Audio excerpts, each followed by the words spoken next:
Why was the book of Baruch included in the Bible for over 1,000 years, only to be suddenly removed by Protestant reformers?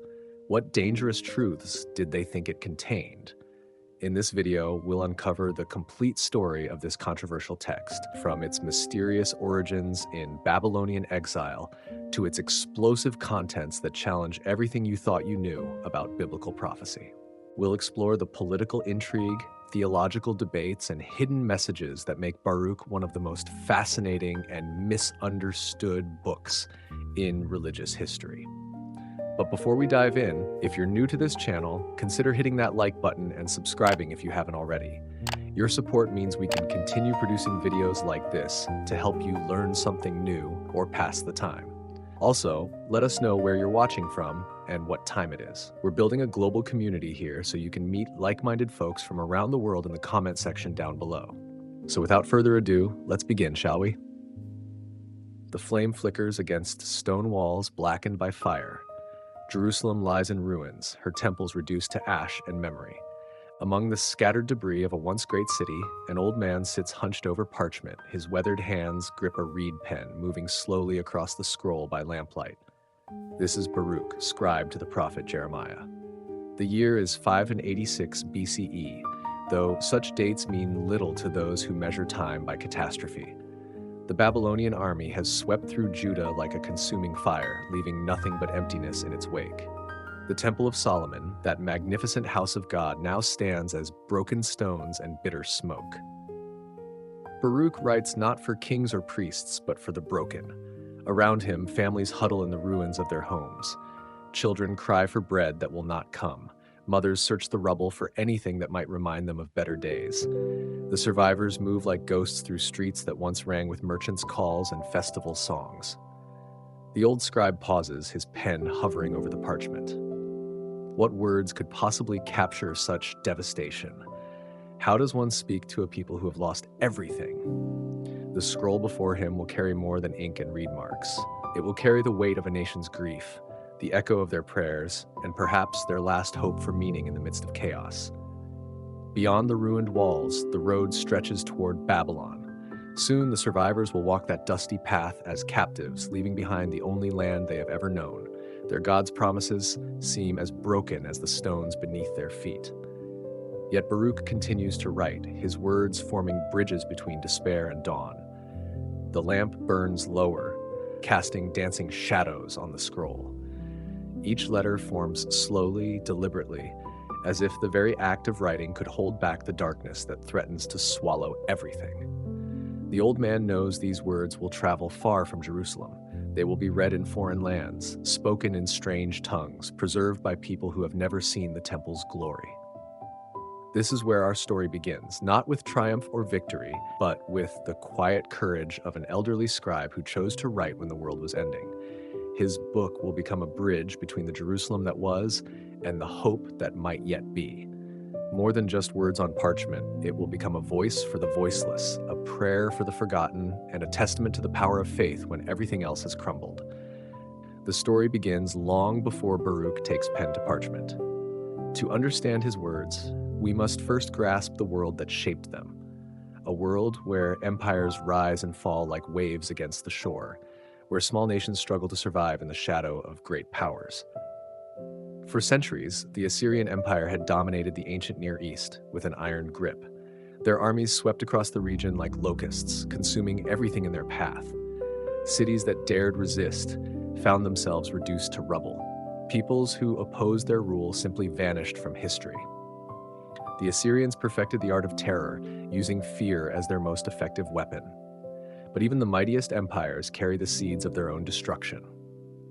Internal strife weakened Assyria's foundations.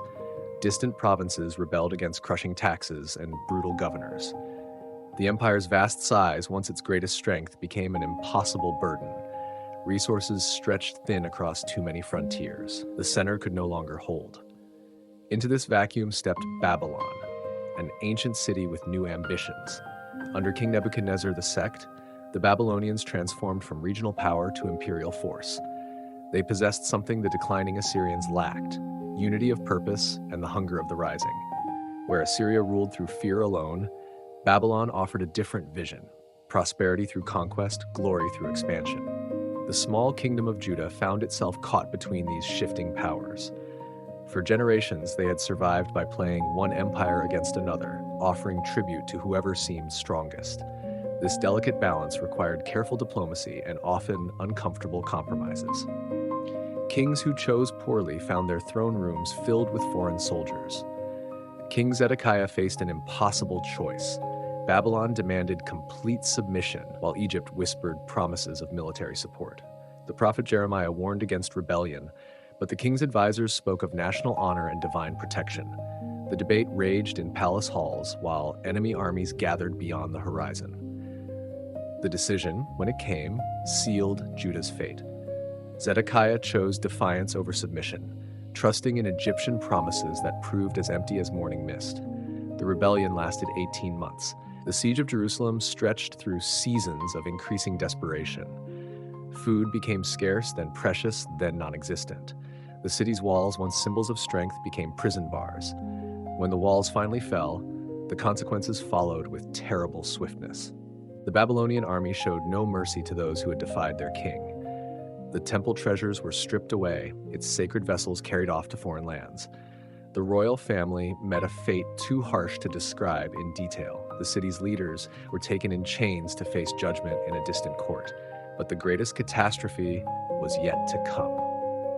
The temple itself, that magnificent structure Solomon had built to house the presence of God, was put to flame. The fire burned for days, consuming centuries of accumulated holiness.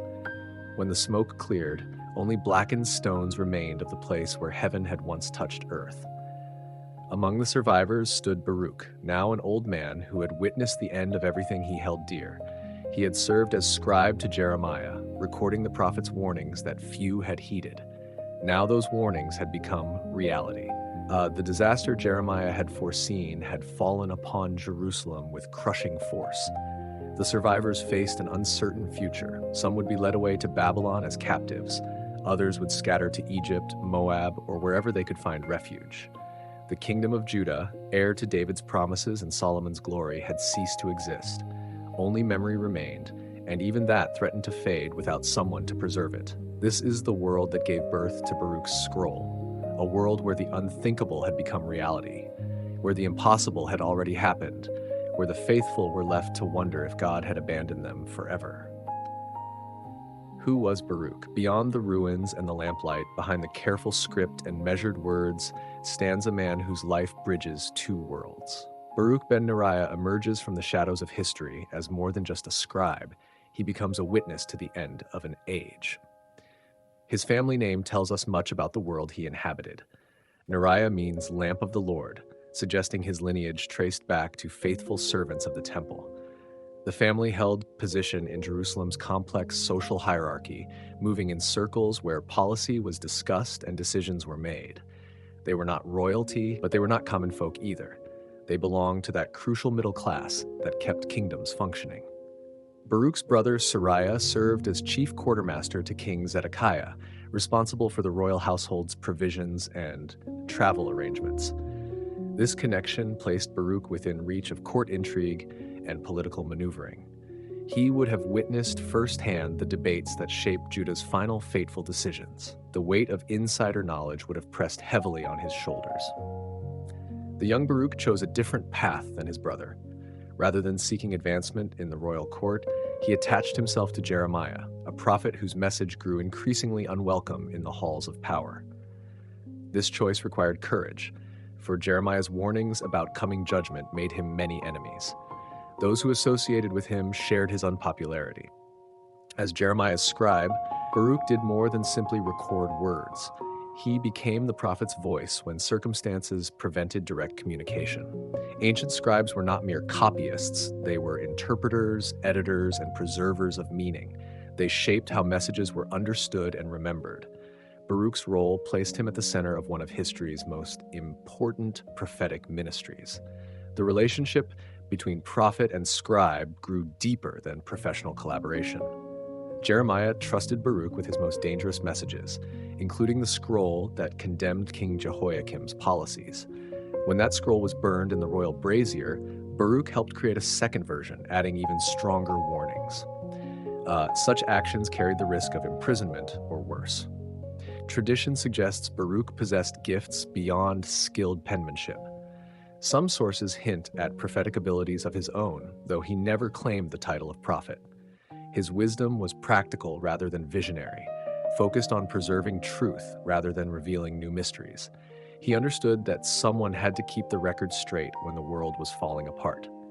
The siege of Jerusalem tested every survivor's faith and endurance. Baruch watched the city he loved slowly starve. He saw neighbors turn against neighbors as desperation took hold. He witnessed the collapse of institutions that had seemed permanent. Through it all, he continued his work, documenting events that others preferred to forget. When the walls fell and the temple burned, Baruch faced the same choice as every survivor: flee to Egypt with the remnant, submit to Babylonian rule, or join the march to exile. Historical records grow murky here, leaving us to piece together fragments of evidence. Some traditions place him in Babylon with the exiles, others suggest he remained in Judah's ruins. Still others claim he eventually reached Egypt. The uncertainty matters less than the certainty of his legacy. Wherever Baruch went, he carried with him the accumulated wisdom of a civilization's final chapter. He had seen how pride leads to destruction, how ignoring truth brings catastrophe, how the faithful must sometimes watch helplessly as their world crumbles. More than just a keeper of records, Baruch became a bridge between the world that was and the world that would be. His writings preserve not just events, but emotions, not just facts, but feelings. He understood that future generations would need to feel the weight of what had been lost before they could appreciate what might be gained. The old man writing by lamplight in Jerusalem's ruins was crafting more than just another scroll. He was creating a voice for the voiceless, a memory for the forgotten, a hope for the hopeless. His words would travel further than his feet ever could, reaching hearts he would never meet, offering comfort to sorrows he would never witness. This is who Baruch was, not a hero in the traditional sense, but something perhaps more valuable. A faithful witness who refused to let the truth die with the city. Origins of the book. The scroll that would become the Book of Baruch did not spring fully formed from the scribe's mind. Like all great works, it grew through stages, shaped by circumstances, refined by necessity, and driven by the urgent need to make sense of senseless tragedy. The question of when and where Baruch wrote his book has puzzled scholars for generations. Some evidence points to Babylon during the early years of exile, when the trauma was fresh and the community was still learning to survive in a foreign land. Other clues suggest Jerusalem itself, written in the immediate aftermath of destruction while the ruins still smoldered. The most compelling possibility combines both settings. Baruch likely began writing while still in Jerusalem, capturing the immediate experience of loss and devastation. His first drafts would have been raw, emotional, filled with the urgent need to record what was happening as it happened. These early fragments carried the weight of witnessed truth. Later, whether in Babylon or elsewhere, Baruch would have returned to these early writings. Distance and time would have provided perspective, allowing him to see patterns that were invisible in the moment of crisis. The scattered fragments would have grown into a coherent work, unified by themes of guilt, judgment, and hope. The book's structure suggests this layered composition. The opening confession reads like something written in the heat of grief, while the later sections show the careful craftsmanship of mature reflection. The wisdom hymn in particular demonstrates the kind of philosophical depth that comes from wrestling with suffering over time. Baruch's connection to Jeremiah raises fascinating questions about authorship and influence. The book clearly echoes many of Jeremiah's themes while developing them in new directions. Some passages seem to quote or paraphrase the prophet's words, while others extend his ideas into unexplored territory. The boundary between Jeremiah's influence and Baruch's original contribution remains deliberately blurred. The language itself provides clues about the book's origins. Certain phrases and expressions suggest Hebrew composition, while others point to Greek influence. This linguistic mixing was common in the diaspora communities, where Jewish authors wrote for audiences comfortable with multiple languages and cultural references. The book's theological perspective also reflects its complex origins. It combines traditional Jewish concepts of covenant and judgment with newer ideas about wisdom and divine justice. The result is a work that speaks to both those who remembered the old ways and those who were learning to practice their faith in new circumstances. Archaeological evidence, while limited, supports the theory of composition during the early exile period. Fragments of similar texts have been found in Babylon, suggesting that the Jewish community there was actively producing religious literature during this time. The need to maintain identity and faith in a foreign environment would have driven such literary activity. The book's relationship to other exilic literature is equally revealing. It shares themes with Ezekiel's prophecies, the Psalms of Lament, and the wisdom literature that flourished during this period. Yet it maintains its own distinctive voice, suggesting that Baruch was part of a broader literary movement while contributing his own unique perspective. The process of composition would have been communal as well as individual. Baruch would have tested his ideas in conversation with other survivors, refining his message based on their responses. The book's final form reflects not just one man's vision, but the collective wisdom of a community struggling to understand its fate. The preservation of the text required careful planning and considerable resources. Creating multiple copies, training scribes to maintain accuracy, and establishing protocols for transmission were all necessary steps. The book's survival suggests that Baruch and his collaborators succeeded in creating an effective preservation system. The book's eventual translation into Greek opened new possibilities for its influence. The Greek version, known as the Septuagint text, would carry Baruch's words to Jewish communities throughout the Mediterranean world. This translation work required not just linguistic skill, but deep theological understanding to preserve the text's meaning across cultural boundaries. The mystery of the book's origins adds to rather than detracts from its power. Like all great literature, it transcends the circumstances of its creation to speak to universal human experiences. The specific details of when and where matter less than the timeless truths the book contains. What we know for certain is that in the darkest hour of his people's history, an aging scribe chose to write instead of despair. His words became a bridge between past and future, between memory and hope, between the world that was lost and the world that might yet be found. The exile and the scroll. The dusty roads of Mesopotamia stretch endlessly under the blazing sun. Along these paths, a stream of humanity moves slowly eastward, the exiles of Judah carrying their few possessions and their enormous grief. Among them, Baruch clutches a scroll that will soon become their voice in the wilderness of captivity. The scene unfolds beside the rivers of Babylon, where the deportees have been settled in agricultural colonies.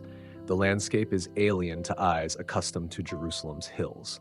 Here, the horizon is flat and featureless, broken only by irrigation canals and the occasional ziggurat rising like a man-made mountain from the plain. The very air tastes different, heavy with the salt of distant seas and the dust of foreign soil. Baruch rises before the gathered community, his scroll unrolled in his weathered hands. The crowd falls silent, men and women who have lost everything, children who barely remember their homeland, elders whose eyes still hold the reflection of Jerusalem's flames. They have come together not for celebration, but for something deeper, the ritual of shared remembrance. The opening words pierce the silence like a blade. These are the words of the book that Baruch wrote in Babylon. The simple statement carries enormous weight. Here, in this place of exile, words become weapons against forgetting. The scroll transforms from mere parchment into sacred space, a portable homeland for the homeless. As Baruch reads, his voice carries the assembled community back to the day when their world ended. He speaks of the siege, the hunger, the desperate prayers that seem to go unanswered. But he does not speak as a detached historian. His words pulse with the rhythm of lived experience, the cadence of communal memory. The people listen as if their lives depend on it, because in many ways they do. Without this shared narrative, they are simply refugees in a foreign land. With it, they remain the people of God, temporarily displaced but not permanently defeated.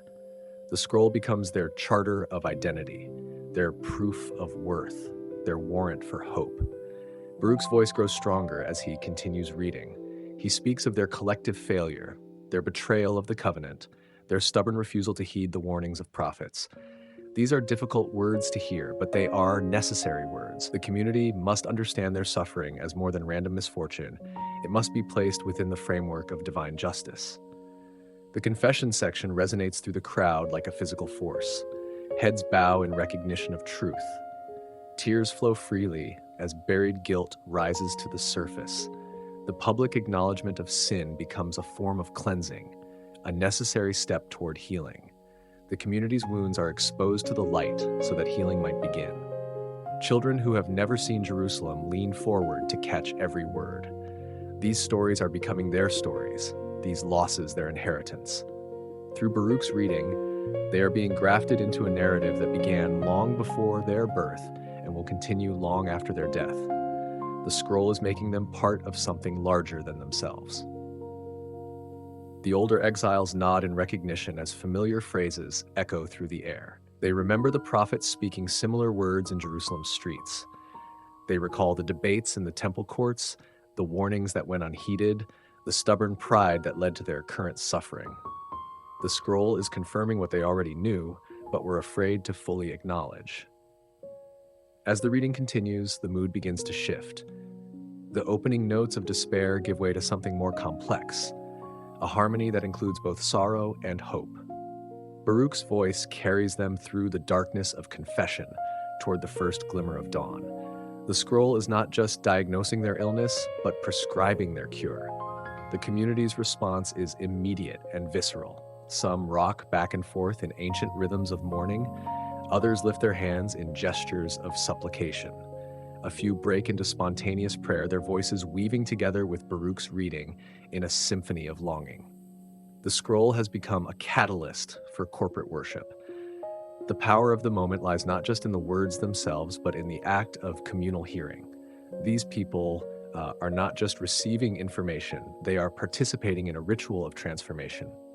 The scroll is remaking them from scattered refugees into a unified people with a shared destiny. As the sun sets over the Babylonian plains, Baruch's voice continues to carry across the gathered community. The scroll has become their evening prayer, their bedtime story, their lullaby of hope. In this foreign land, beside these alien waters, they have found a way to sing the Lord's song after all. The reading concludes, but its effects linger. The scroll has done its work, weaving individual sorrows into collective meaning, transforming private grief into public purpose. The exiles disperse to their dwellings, but they carry with them the echo of Baruch's words and the promise of eventual restoration. The confession of sin. The weight of collective guilt hangs over the exile community like a physical presence. In the darkness of their displacement, they must face a truth more painful than their current suffering. They are not innocent victims of imperial ambition, but participants in their own downfall. Baruch's scroll forces them to look into this mirror of self-examination. The confession begins with a stark admission that cuts through every excuse and rationalization. We have sinned before the Lord our God and have not believed, putting our trust in the Lord our God. These words strip away the comfortable fiction that their suffering is undeserved. They acknowledge a fundamental breach of faith that preceded their political collapse. The text does not deal in abstractions, but in concrete failures that every listener can recognize. The people had turned away from God's commandments, pursuing the allure of foreign gods and foreign ways. They had ignored the warnings of prophets, treating divine messengers as nuisances to be silenced rather than voices to be heeded. They had chosen immediate gratification over long-term faithfulness. Baruch's language captures the progressive nature of spiritual decline. The confession does not describe a single moment of catastrophic failure, but a gradual erosion of covenant relationship. Like a marriage that dies by inches, the bond between God and people had been weakened by countless small betrayals until it could no longer bear the weight of crisis. The collective nature of the guilt becomes increasingly clear as the confession unfolds. This is not about individual sins, but about communal failure. Fathers had failed to teach their children the ways of the Lord.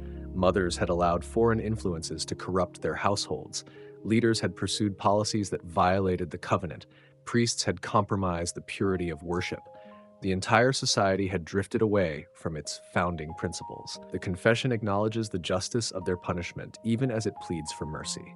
To us belongs shame of face, as at this day, to the men of Judah and to the inhabitants of Jerusalem, and to our kings, and to our princes, and to our priests, and to our prophets, and to our fathers.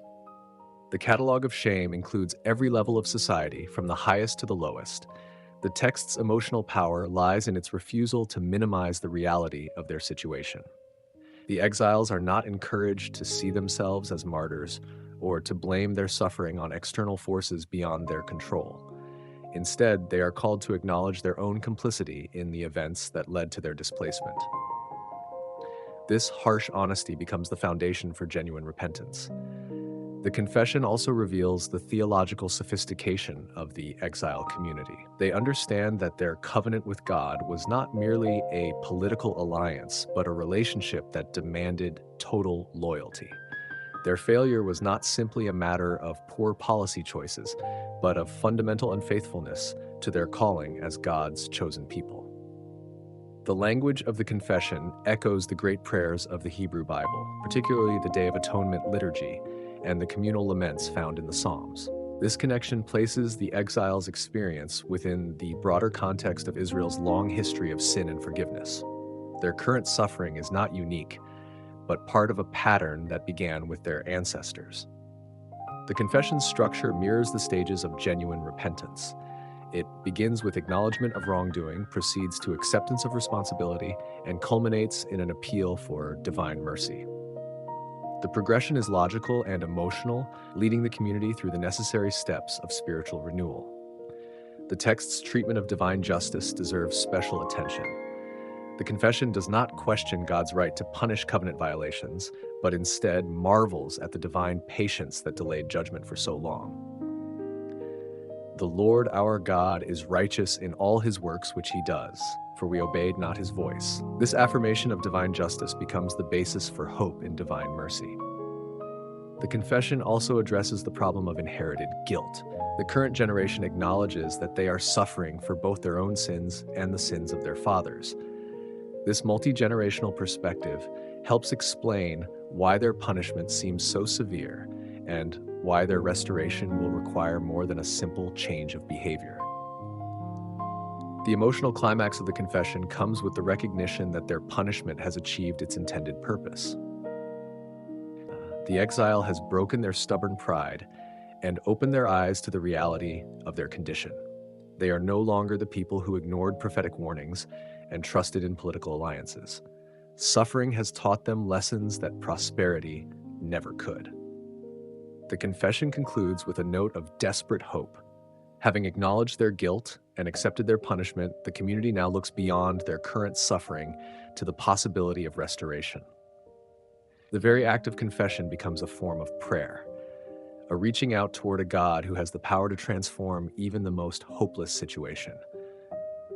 In the gathering darkness beside Babylon's rivers, the exiles' voices join together in this ancient rhythm of confession and hope. Their words carry the weight of national tragedy, but also the seeds of national renewal. They have learned to speak truth about themselves, and in that truth-telling, they have found the first steps toward healing. The prayer for deliverance. From the depths of their despair, the exiles lift their voices in a prayer that bridges the gap between human suffering and divine mercy. Their words rise like incense from the foreign soil of Babylon, carrying the weight of a people who have learned to call upon God from the far country of their exile.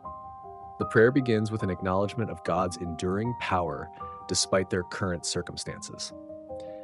And now, O Lord God of Israel, that have brought your people out of the land of Egypt with a mighty hand, and with signs, and with wonders, and with great power, and with a stretched out arm, and have gotten yourself a name, as at this day. The exiles anchor their plea in the foundation of divine faithfulness established long before their current crisis. This appeal to history serves multiple purposes. It reminds God of past covenant relationships, while also reminding the exiles of divine power that transcends present circumstances. The God who delivered their ancestors from Egyptian bondage possesses the same power to deliver them from Babylonian captivity. The prayer becomes an act of faith disguised as an act of remembrance. The progression of the prayer reveals deep theological understanding. The exiles do not simply ask for relief from their suffering, but for restoration of their relationship with God. They recognize that their physical exile is a symptom of their spiritual alienation. True deliverance must address both the external circumstances and the internal condition that produced them. The prayer's language grows increasingly intimate as it proceeds. What begins as formal address to the distant God of their fathers becomes personal conversation with the covenant Lord who knows their names. But deal with us after your loving kindness, and according to the multitude of your mercies. The exiles are not relying on their own worthiness, but on God's character, as one who shows steadfast love even to the unfaithful. The petition for deliverance includes specific requests that reveal the exiles' understanding of their needs. They ask not just for physical return to their homeland, but for spiritual renewal that will prevent future failures. They seek not just relief from suffering, but transformation of character that will make them worthy of the blessings they request. The prayer acknowledges the evangelistic dimension of their situation. Their restoration will serve as testimony to the nations about the power and faithfulness of Israel's God. Then shall all the inhabitants of the earth know that you are the Lord our God, because Israel and his posterity are called by your name. The exiles understand that their suffering has cosmic significance, affecting not just their own destiny, but the reputation of God among the nations. The emotional intensity of the prayer increases as it develops. The measured cadences of the opening give way to more urgent rhythms as the exiles pour out their hearts before God. Their words carry the full weight of their longing for home, their grief over lost opportunities, their fear that their punishment might be permanent. The prayer's structure mirrors the covenant relationship itself. It begins with recognition of God's sovereignty, proceeds through confession of human failure, and culminates in appeal to divine mercy. This progression reflects the theological understanding that proper relationship with God requires both human humility and divine grace. The text's treatment of time reveals the exiles' complex relationship with their past and future. They simultaneously mourn what has been lost and hope for what might be restored. The prayer becomes a bridge between these two temporal realms, allowing the exiles to process their grief while nurturing their hope. The communal nature of the prayer deserves special emphasis. This is not individual petition, but corporate intercession. The exiles pray not just for themselves, but for their entire people, including those who remained in Judah and those who fled to other lands. The prayer creates solidarity among the scattered communities of the diaspora.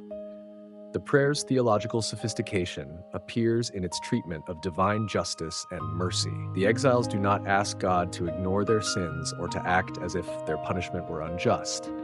Instead, they appeal to the divine capacity to show mercy even to those who deserve judgment. They seek grace, not because they have earned it, but because God is gracious. The conclusion of the prayer combines resignation with hope in a way that reflects mature faith. The exiles acknowledge that their future depends entirely on God's will, while simultaneously expressing confidence that God's will ultimately tends toward restoration rather than destruction. They have learned to trust divine wisdom, even when they cannot understand divine timing. The prayer's final words echo across the centuries as a model of faith under pressure.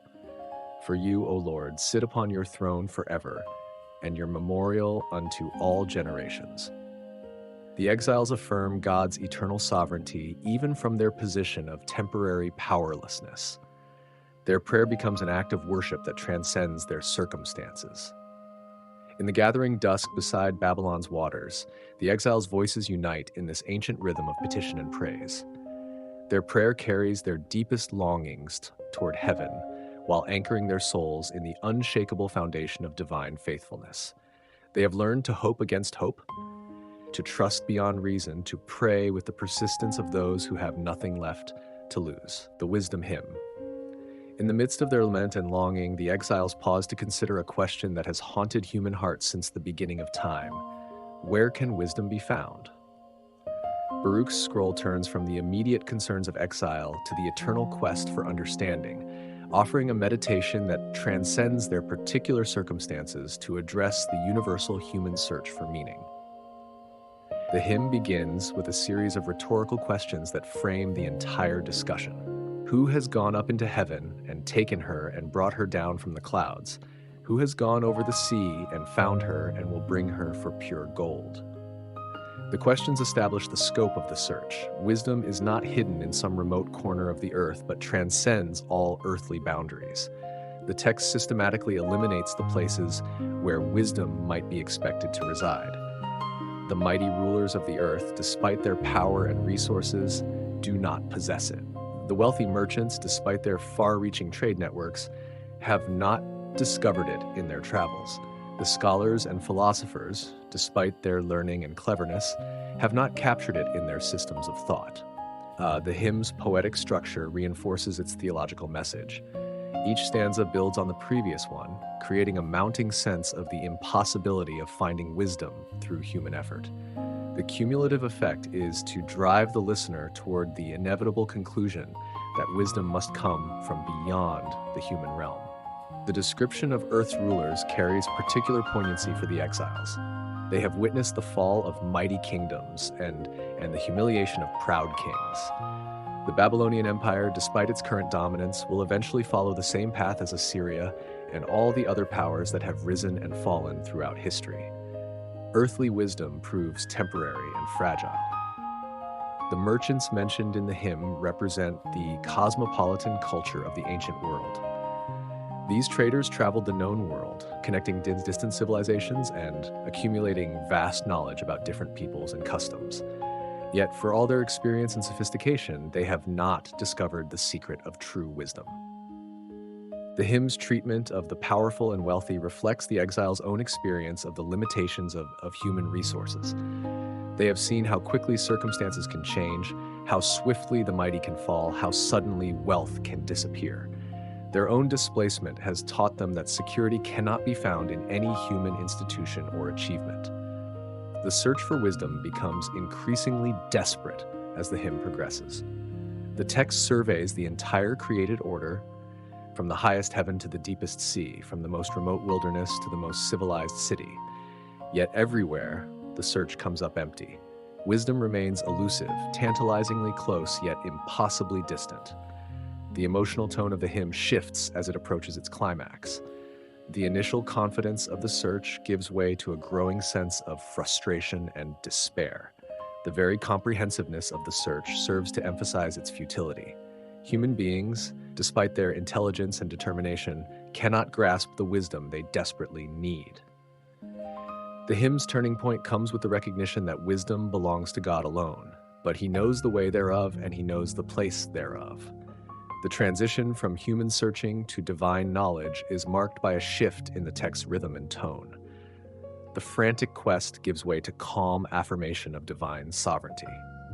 The description of God's relationship to wisdom reveals the text's theological sophistication. Wisdom is not something God possesses, but something God is. The divine knowledge encompasses all of creation, from the stars and their courses to the secrets of human hearts.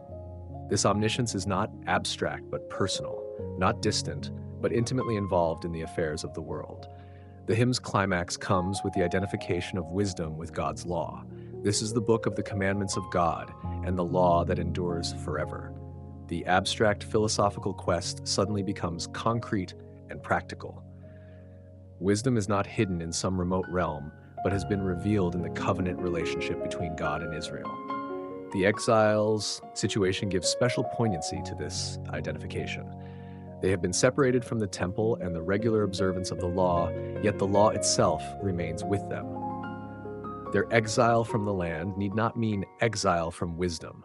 They can find what they seek in the traditions they carry with them. The hymn's conclusion offers both comfort and challenge to the exile community. Comfort comes from the assurance that wisdom is available to those who seek it in the right place. Challenge comes from the recognition that finding wisdom requires submission to divine authority rather than reliance on human cleverness. The final verses of the hymn extend the invitation to all who will receive it. All they that hold it fast are appointed to life. Wisdom is not the exclusive possession of an elite few, but is available to all who approach it with proper humility and reverence.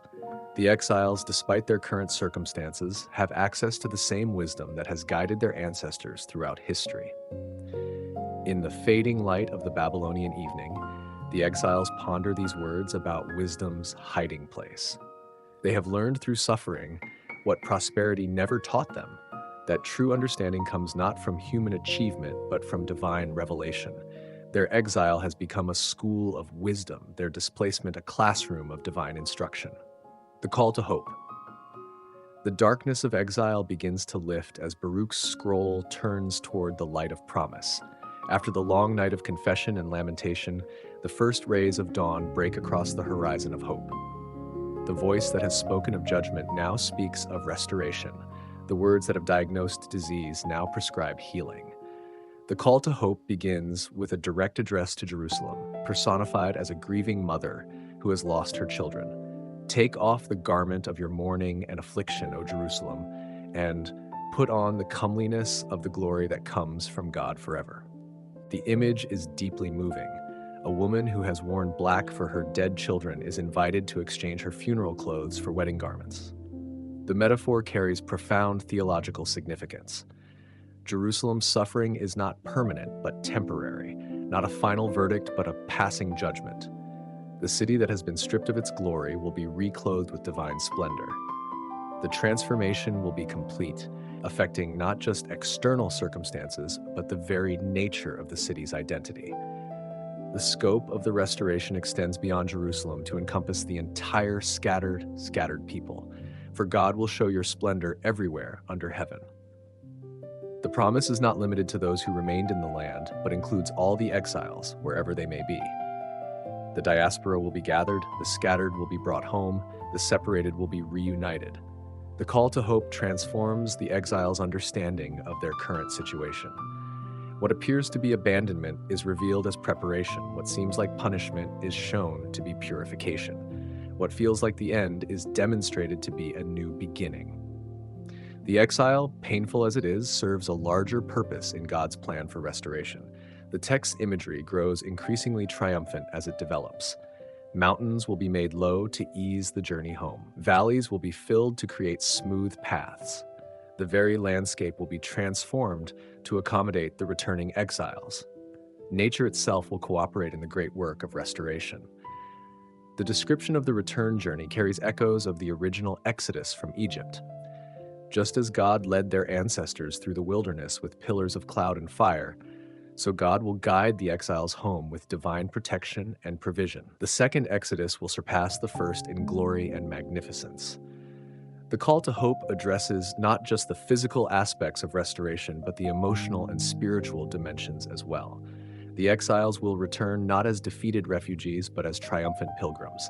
They will come with singing and celebration, their mourning turned to dancing, their sorrow transformed into joy. The promise extends to future generations as well as the present one. The children born in exile will see the land of their fathers. The young people who have known only foreign soil will walk on sacred ground. The restoration will bridge the gap between past and future, connecting the exiles with their heritage and their destiny. The theological foundation of hope rests on the character of God rather than the worthiness of the people. The restoration will come not because the exiles have earned it, but because God is faithful to divine promises. The covenant endures even when human faithfulness fails. The call to hope challenges the exiles to prepare themselves for the coming transformation. They must ready their hearts for joy, their feet for the journey, their hands for the work of rebuilding.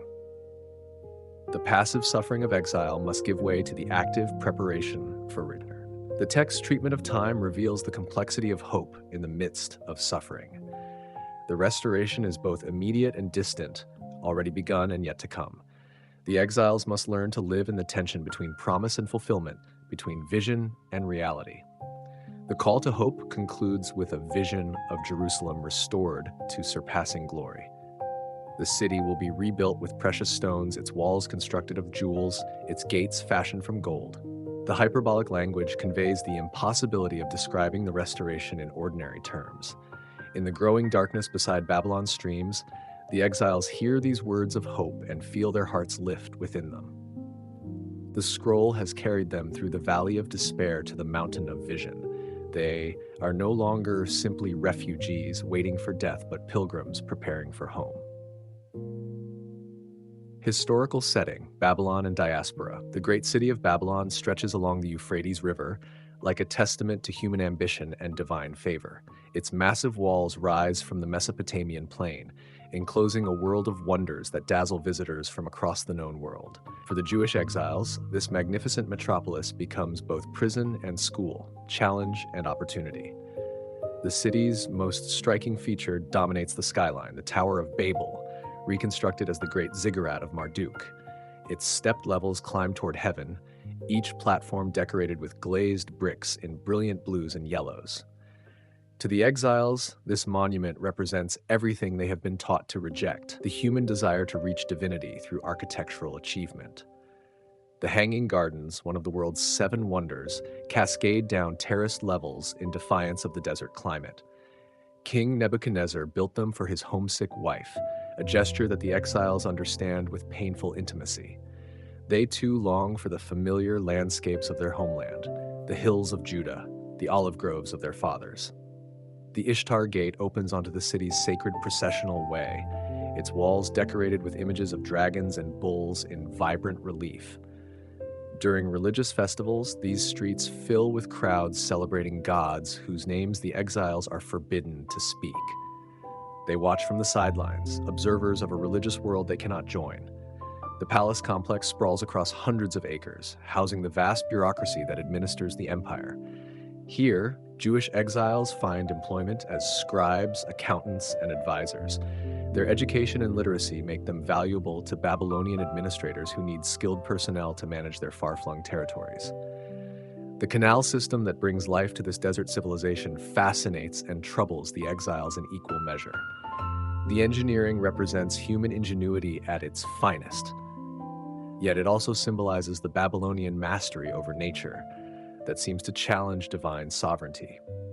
The exiles must learn to live within this system while maintaining their spiritual independence from it. The Jewish settlements cluster in agricultural areas outside the main city, communities with names like Tel Abib and Tel Mela that echo their displaced status. These are not ghettos, but planned colonies designed to maximize productivity while maintaining social cohesion. The Babylonians understand that contented exiles work harder than resentful ones. Daily life in these settlements follows rhythms both familiar and strange. The exiles wake to the sound of foreign birds and foreign languages. They work soil that has never known the blessing of covenant relationship. They raise children who speak Aramaic as easily as Hebrew, who know Babylonian customs as well as Jewish traditions. The psychological impact of exile affects every aspect of community life. Adults struggle with depression and anxiety as they adjust to their new circumstances. Children develop identity confusion as they navigate between their parents' memories and their own experiences. Elderly people often retreat into nostalgia, unable to accept the reality of their displacement. The challenge of maintaining Jewish identity in a foreign environment requires constant vigilance and creativity. Religious observance must be adapted to new circumstances. The temple no longer provides a central focus for worship. Priests must find new roles in a community without sacrificial ritual. Prophets must interpret divine will in unfamiliar surroundings. The Babylonian legal system offers both protection and constraint to the exile communities.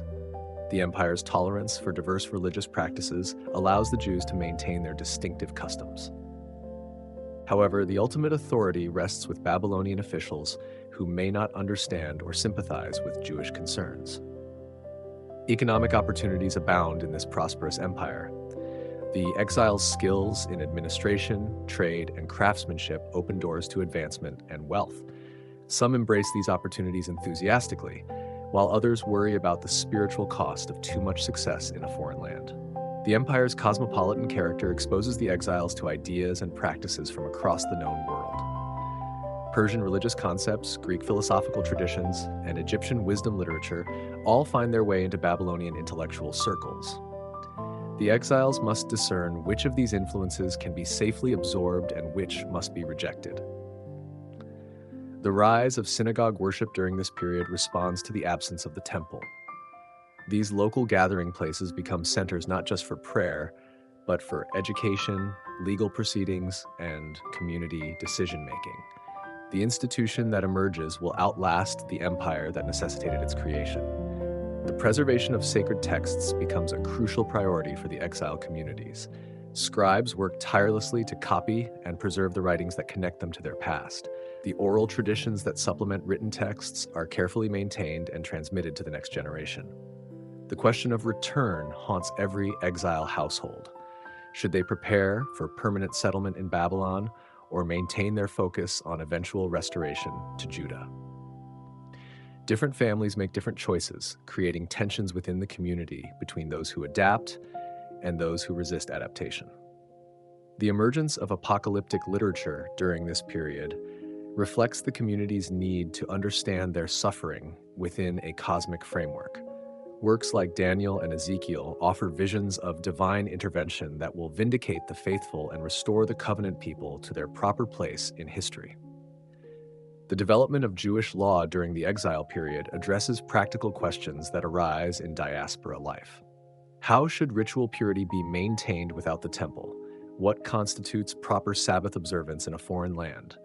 How should marriage and family relationships be structured in a Gentile environment? As the years pass, a generation emerges that knows Babylon as home.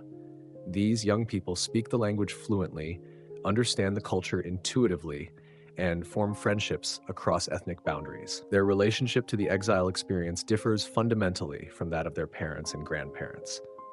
In the courtyards of their simple homes, beside the canals that water their gardens, the exiles create a new form of Jewish life that will influence their descendants for generations to come. They learn to sing the Lord's song in a foreign land, discovering that faith can survive transplantation and even flourish in alien soil. Historical setting: Babylon and diaspora. The morning sun rises over the Euphrates, casting long shadows across the Jewish quarter of Tel Aviv. Smoke curls from cooking fires as families begin another day in their strange new homeland. Children's laughter echoes through narrow streets, but underneath the normal sounds of daily life runs an undercurrent of longing that never quite disappears. The settlement bears little resemblance to the Jerusalem these people remember. Instead of stone buildings climbing terraced hillsides, identical mud brick houses stretch across the flat alluvial plain. The architecture speaks of efficiency rather than beauty, function rather than tradition. Yet the exiles have learned to call this place home, even as their hearts remain tethered to distant hills. The community's social structure has adapted to their new circumstances while preserving essential elements of their identity. Elders who once advised kings now arbitrate disputes between neighbors. Priests who offered sacrifices in the temple now teach children the stories that define their people. Merchants who traded in Jerusalem's markets now navigate the complex commercial networks of the Babylonian Empire. The challenge of maintaining religious observance without the temple has sparked remarkable innovation. Families gather for prayers at sunrise and sunset, their voices joining in ancient melodies that carry across the settlement. The Sabbath is observed with careful attention to detail, creating islands of sacred time in the stream of ordinary days. Education becomes increasingly important as the community realizes they may remain in exile longer than originally expected. Schools emerge where children learn Hebrew alongside Aramaic, where traditional stories are taught alongside practical skills needed for success in Babylonian society. The curriculum reflects the tension between preservation and adaptation that defines exile life. The canal system that irrigates their fields also serves as a gathering place for community life. Women wash clothes while sharing news and gossip. Men discuss farming techniques and business opportunities. Children play games that blend Jewish traditions with local customs, creating hybrid forms of culture that their grandparents would find both familiar and foreign. Marriage arrangements become complicated by the limited pool of suitable partners within the exile community. Some families maintain strict endogamy, insisting that their children marry only within the community. Others permit marriages with sympathetic Gentiles who agree to adopt Jewish customs. These decisions create lasting divisions within families and neighborhoods. The prosperity that some exiles achieve in Babylonian society creates its own problems. Success in business or government service requires compromises that trouble traditional religious sensibilities. Wealthy families face criticism from their less fortunate neighbors, who question whether such success comes at too high a spiritual cost. The development of written law during this period responds to the absence of temple-based religious authority. Scribes compile and systematize traditional practices, creating portable forms of religious identity that can survive geographic displacement. These texts become treasures more precious than gold or silver. The question of children born in exile generates particular anxiety within the community. These young people have never seen Jerusalem, never worshipped in the temple, never experienced the rhythms of life in the Promised Land. How can they truly be considered part of the covenant people? How can their parents transmit an identity based on experiences these children have never shared?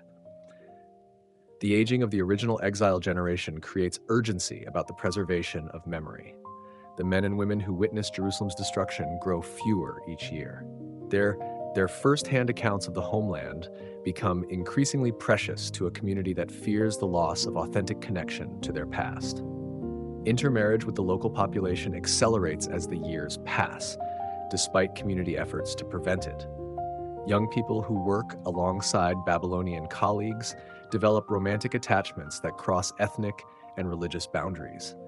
The resulting unions produce children whose identity becomes even more complex and contested. The emergence of different religious parties within the exile community reflects varying responses to their situation. Some groups maintain strict adherence to traditional practices, refusing any accommodation to their foreign environment. Others embrace a more adaptive approach, seeking ways to remain faithful while engaging constructively with Babylonian culture. The role of dreams and visions increases in importance as the community seeks divine guidance in their uncertain circumstances.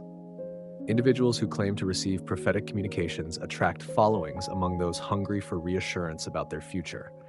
Not all such claims prove authentic, creating divisions between believers and skeptics. The seasonal cycle of Babylonian agriculture differs from the patterns the exiles knew in Judah, forcing adjustments in religious observance tied to agricultural seasons.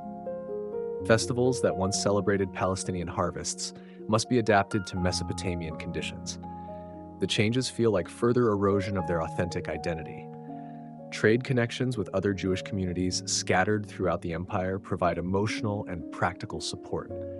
Letters and messengers carry news between settlements, creating networks of mutual assistance that transcend geographic boundaries. These connections help maintain the sense of being part of a larger people despite their scattered condition. The gradual adoption of Aramaic as the community's primary language creates generational tensions. Older exiles insist on Hebrew for religious purposes while accepting Aramaic for daily communication. Younger people become more comfortable with Aramaic, sometimes struggling to follow Hebrew prayers and readings. The development of new forms of religious music reflects the blending of cultures that characterizes exile life. Traditional melodies acquire Babylonian instrumentation. Local rhythms are adapted to biblical texts. The resulting compositions sound foreign to traditionalists but feel natural to those born in exile. As evening falls over the settlement, families gather for the evening meal and the day's final prayers. The setting sun reminds them of the direction toward Jerusalem, still hundreds of miles away across desert and mountain. They end another day as exiles, but they remain a people bound together by memory, hope, and the conviction that their story is not yet finished. Literary style and theology. Picture a masterpiece painted with words. The book of Baruch flows like ancient music, each verse building upon the last. Its author understood something profound about human nature. People remember stories told in rhythm. They hold onto words that echo in their hearts. The book opens with confession, raw, honest, unfiltered. We have sinned before the Lord our God. These words don't dance around the truth, they strike straight to the core of human experience. The rhythm carries weight, short phrases, direct statements. Each one lands like a gentle hammer on the soul. Then comes the shift. The language transforms. Where confession was sharp and cutting, the wisdom hymn becomes flowing water. She is the book of the commandments of God, the law that endures forever. The sentences grow longer. They wrap around the reader like a warm blanket. This isn't accident. This is art. Baruch's author knew the power of contrast, pain followed by comfort, darkness followed by light. The theological message emerges not through argument, but through experience. The reader feels the weight of sin, then discovers the lightness of hope. This emotional journey creates lasting impact. The book borrows freely from earlier texts. Deuteronomy echoes in its confessions. Isaiah's comfort songs resurface in its promises. But this isn't mere copying. It's like a musician taking familiar melodies and weaving them into something new. The author understood that people find comfort in familiar sounds spoken in fresh ways. Notice how the theology unfolds. God appears not as distant judge, but as patient teacher. Yes, punishment comes, but it serves a purpose. It leads to understanding. The exile becomes classroom. Suffering becomes curriculum. This theological framework transforms tragedy into meaningful experience. The prayer sections reveal careful construction. They follow ancient patterns: address, petition, motivation, conclusion. Yet within this structure, genuine emotion flows. The author knew that form supports feeling rather than constraining it. Like a river needs banks to flow strong, prayers need structure to carry power. The wisdom hymn stands as the book's theological center. Here, abstract concepts become concrete images. Wisdom isn't mere knowledge. It's the foundation of creation. It's the secret behind the stars. It's the reason the earth doesn't crumble. This poetic treatment makes complex theology accessible to simple hearts. The book's view of history reveals sophisticated thinking. Events don't happen randomly. They follow patterns. Sin leads to consequences. Consequences lead to awareness. Awareness leads to repentance. Repentance leads to restoration. This cyclical view offers hope even in darkest moments. Language itself becomes theological statement. Hebrew words carry weight beyond their basic meanings. When Baruch speaks of God's loving kindness, the original term suggests loyalty that never breaks. When it mentions covenant, it implies relationship that endures beyond failure. These linguistic choices shape the reader's understanding of divine character. The book's structure mirrors its message. It begins in despair and ends in hope. It starts with scattered people and concludes with gathered community. It opens with judgment and closes with mercy. This literary architecture reinforces the theological point. God's story with humanity follows this same pattern. The author understood that theology works best when it touches daily life. The book doesn't discuss abstract concepts in isolation. It connects divine truth to human experience. Exile becomes spiritual metaphor. Return becomes theological promise. The reader sees their own story reflected in Israel's journey. The emotional tone shifts with surgical precision. Lament gives way to confession. Confession flows into petition. Petition transforms into praise. Each section creates the proper emotional foundation for the next. The author knew that hearts must be prepared before minds can understand. The book's theology emerges through story rather than statement. We learn about God's character by watching divine actions. We understand human nature by observing human choices. We grasp spiritual truth through concrete examples. This narrative approach makes complex ideas simple without making them shallow. The final sections blend promise with warning. Hope comes with conditions. Restoration requires response. The theology remains realistic about human nature while maintaining optimism about divine grace. This balance creates a message that comforts without misleading, challenges without crushing. The literary style serves the theological purpose. Every technique supports the central message. God remains faithful even when people fail. This truth emerges not through argument, but through experience. The reader doesn't just learn this truth, they feel it, they live it, they carry it forward into their own story. The letter of Jeremiah, Baruch 6. The letter of Jeremiah stands apart like a lone voice in a crowded marketplace. While merchants hawk their wares and citizens worship their gods, one man dares to speak truth. This letter, attached to Baruch's scroll, carries the weight of defiance wrapped in the gentle tone of a teacher. Picture Babylon at its height. Golden statues line the streets, marble temples rise toward heaven, incense burns day and night. The air itself seems thick with divine presence. Every corner holds a shrine, every home displays its household gods. The city breathes worship. Into this world comes a simple letter. Its message cuts through the grandeur like a sharp blade through silk. These gods are false. The words seem almost too simple for such a complex world, yet their simplicity becomes their power. The letter's author understood something about idolatry that modern readers often miss. It's not about the statues themselves, it's about the human heart that needs something to worship. The golden calves and silver images merely reflect deeper longings. People create gods in their own image because they fear the unknown God who created them. The letter begins with mockery, so gentle it almost seems affectionate. They deck them with gold and silver, but they are false and cannot speak. Picture a parent explaining to a child why their toy isn't really alive. The tone carries patience mixed with sadness. These people have mistaken shadows for substance, but notice how the criticism develops. The letter doesn't simply attack, it explains, it reveals.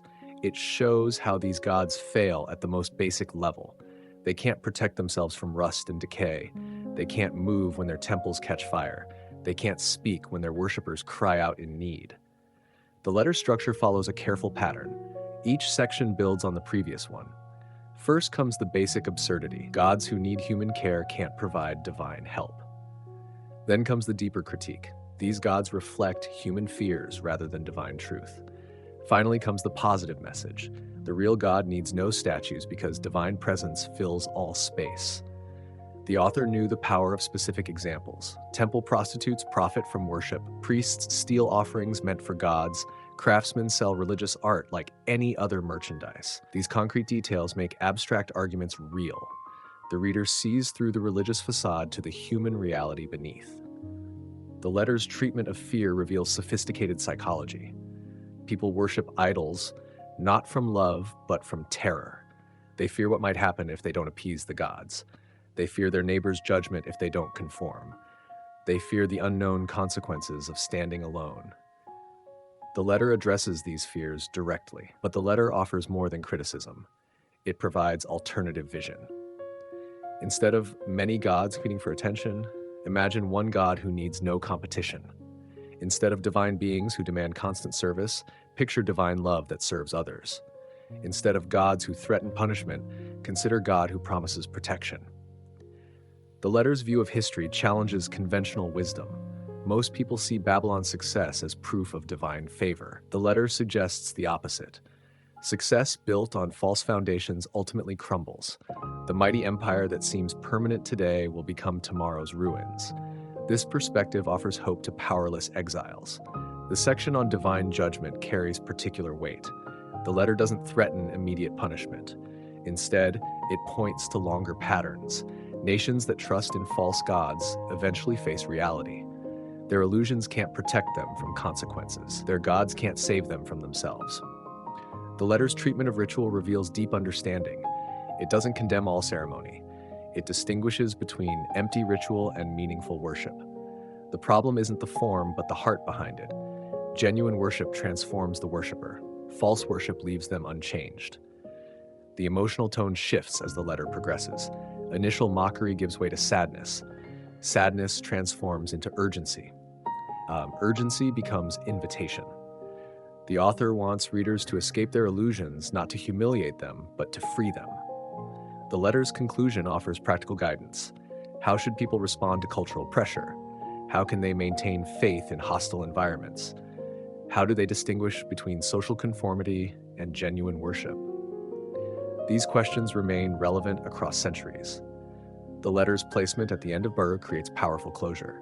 After confession, petition, and promise comes this final challenge. The reader must choose between the comfortable illusions of the dominant culture and the difficult truth of authentic faith. The letter makes this choice unavoidable. The historical context adds depth to the message. Exiled Jews faced enormous pressure to assimilate. Babylon's God seemed more powerful than the God who allowed Jerusalem's destruction. The letter addresses these doubts directly. It offers theological framework for understanding apparent defeat. The letter's influence extends far beyond its original context. Early Christians used its arguments against pagan worship. Medieval theologians quoted its insights about idolatry. Modern readers find its critique of false gods surprisingly relevant. The letter's message transcends its time because it addresses universal human tendencies. The literary technique creates lasting impact. The letter doesn't simply argue against idolatry. It helps readers see through their own illusions. It provides tools for recognizing false worship in any form. It offers hope that truth ultimately prevails over deception. Reception history. The book of Baruch began its journey through history like a seed carried by wind. Sometimes it found fertile ground. Sometimes it fell on rocky soil. Its reception tells a story of human communities wrestling with questions that never fully disappear. In the earliest centuries, Jewish communities embraced Baruch as authentic voice from their past. Synagogues read portions during times of mourning. Scholars copied and preserved its text. The book offered comfort to people living in dispersion. It spoke their language of longing and hope. But something shifted in the centuries that followed. As Jewish communities developed their canon, Baruch found itself on the margins. The book contained wisdom and beauty, but questions arose about its origins. Did Baruch himself write these words? The uncertainty created distance. Distance created doubt. Doubt led to exclusion. The early Christian church discovered Baruch with fresh eyes. Here was a book that seemed to point toward their own story. The themes of exile and return, judgment and mercy resonated with Christian theology. The book found new life in different soil. Jerome, the great translator, included Baruch in his Latin Vulgate. This decision shaped Western Christianity for over 1,000 years. Monks copied the text. Bishops quoted its passages. The book became woven into the fabric of Christian worship and thought. The Council of Trent marked a crucial moment. When Protestant reformers questioned which books belonged in Scripture, the Catholic Church responded with clear decisions. Baruch received official recognition as deuterocanonical. The book found secure place in Catholic Bibles. But the Protestant world moved in different directions. Luther and Calvin raised questions about Baruch's authority. They saw value in its teachings, but questioned its divine inspiration. Protestant Bibles relegated the book to the Apocrypha or excluded it entirely. The community of faith had divided over this ancient text. Eastern Orthodox churches maintained their own relationship with Baruch. The book appeared in their liturgies and theological discussions. It held respected place without creating the controversies that marked Western debates. The Eastern tradition seemed more comfortable with books that lived in the spaces between clear categories. Medieval Christianity found particular meaning in Baruch's themes.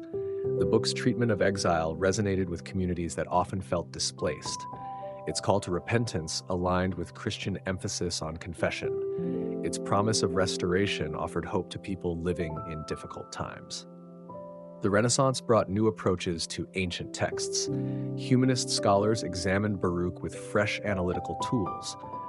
They studied its language, compared manuscripts, investigated its historical claims.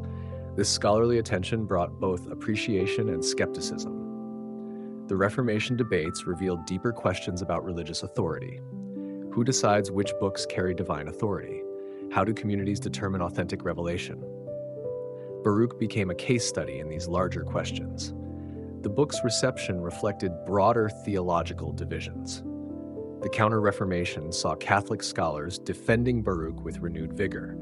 They produced commentaries, defended its canonicity, and demonstrated its theological value.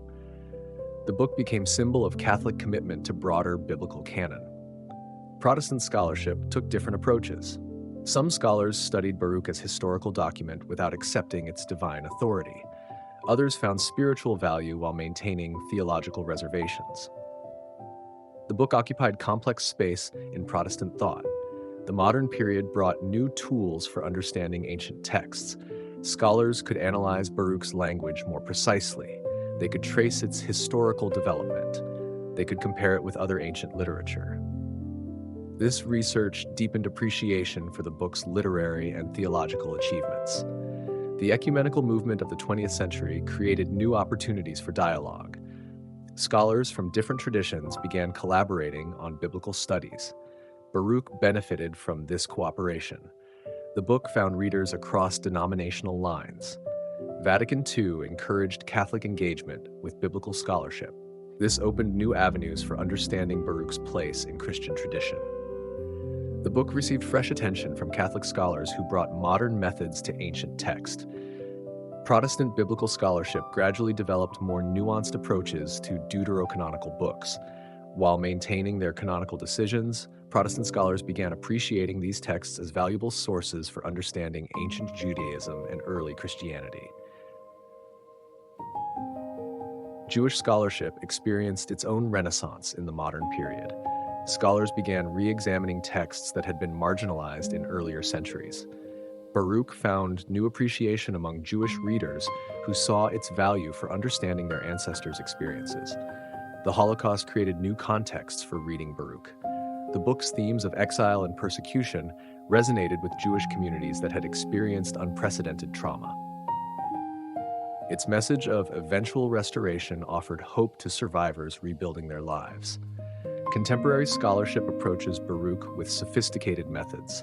Scholars study its composition, analyze its theology, and trace its influence. The book receives serious attention from academics regardless of their positions on its canonical status. The digital age has democratized access to ancient texts. Readers around the world can now study Baruch regardless of their religious background. Online resources make scholarly discussions available to broader audiences.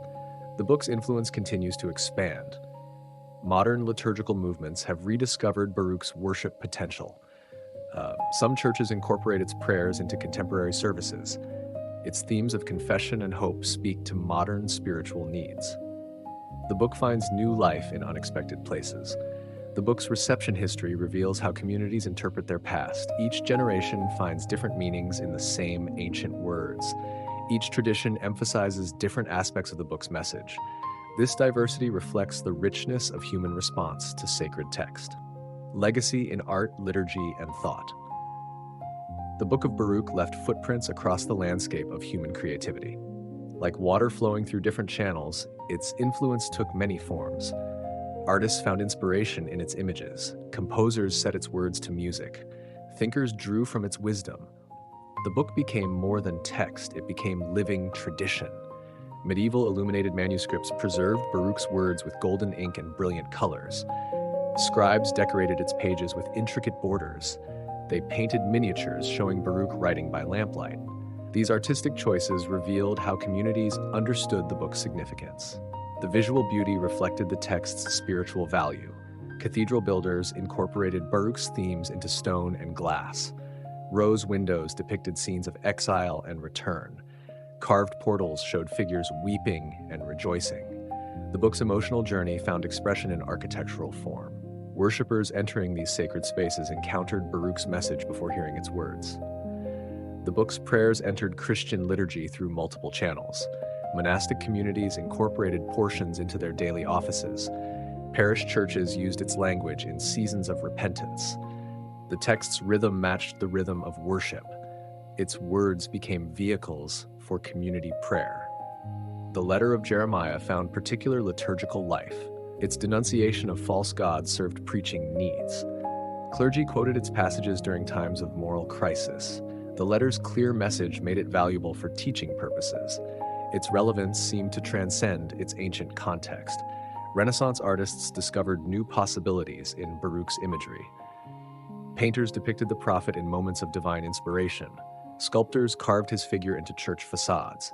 The book's personification of wisdom attracted particular attention. Artists tried to capture abstract concepts in concrete form. The Protestant Reformation created complex relationships with Baruch's liturgical legacy. While questioning the book's canonical status, reformers sometimes retained its language in worship. The text's spiritual value survived theological debates. Its words continued to nurture faith even in communities that questioned its authority. Catholic Counter-Reformation art embraced Baruch with renewed enthusiasm. Baroque painters created dramatic scenes of prophetic vision. Composers set the book's prayers to elaborate musical scores. The text became symbol of Catholic commitment to broader biblical tradition. The book's influence on theological thought proved more subtle, but equally significant. Medieval theologians found support for their understanding of divine mercy. The book's treatment of exile and return provided framework for discussing salvation history. Its emphasis on communal confession influenced penitential practices. The wisdom hymn attracted philosophical attention. Scholastic thinkers used its language to discuss divine attributes. The book's identification of wisdom with divine law supported medieval synthesis of faith and reason. Its poetic treatment of abstract concepts influenced theological vocabulary. The book's psychology of exile spoke to communities experiencing displacement. Irish monks fleeing Viking raids found comfort in its words. Jews expelled from Spain heard their own story in its laments. The text's emotional honesty provided language for processing trauma. The Age of Exploration brought new contexts for understanding Baruch's message. Missionaries encountering foreign religions found the letter of Jeremiah relevant to their work.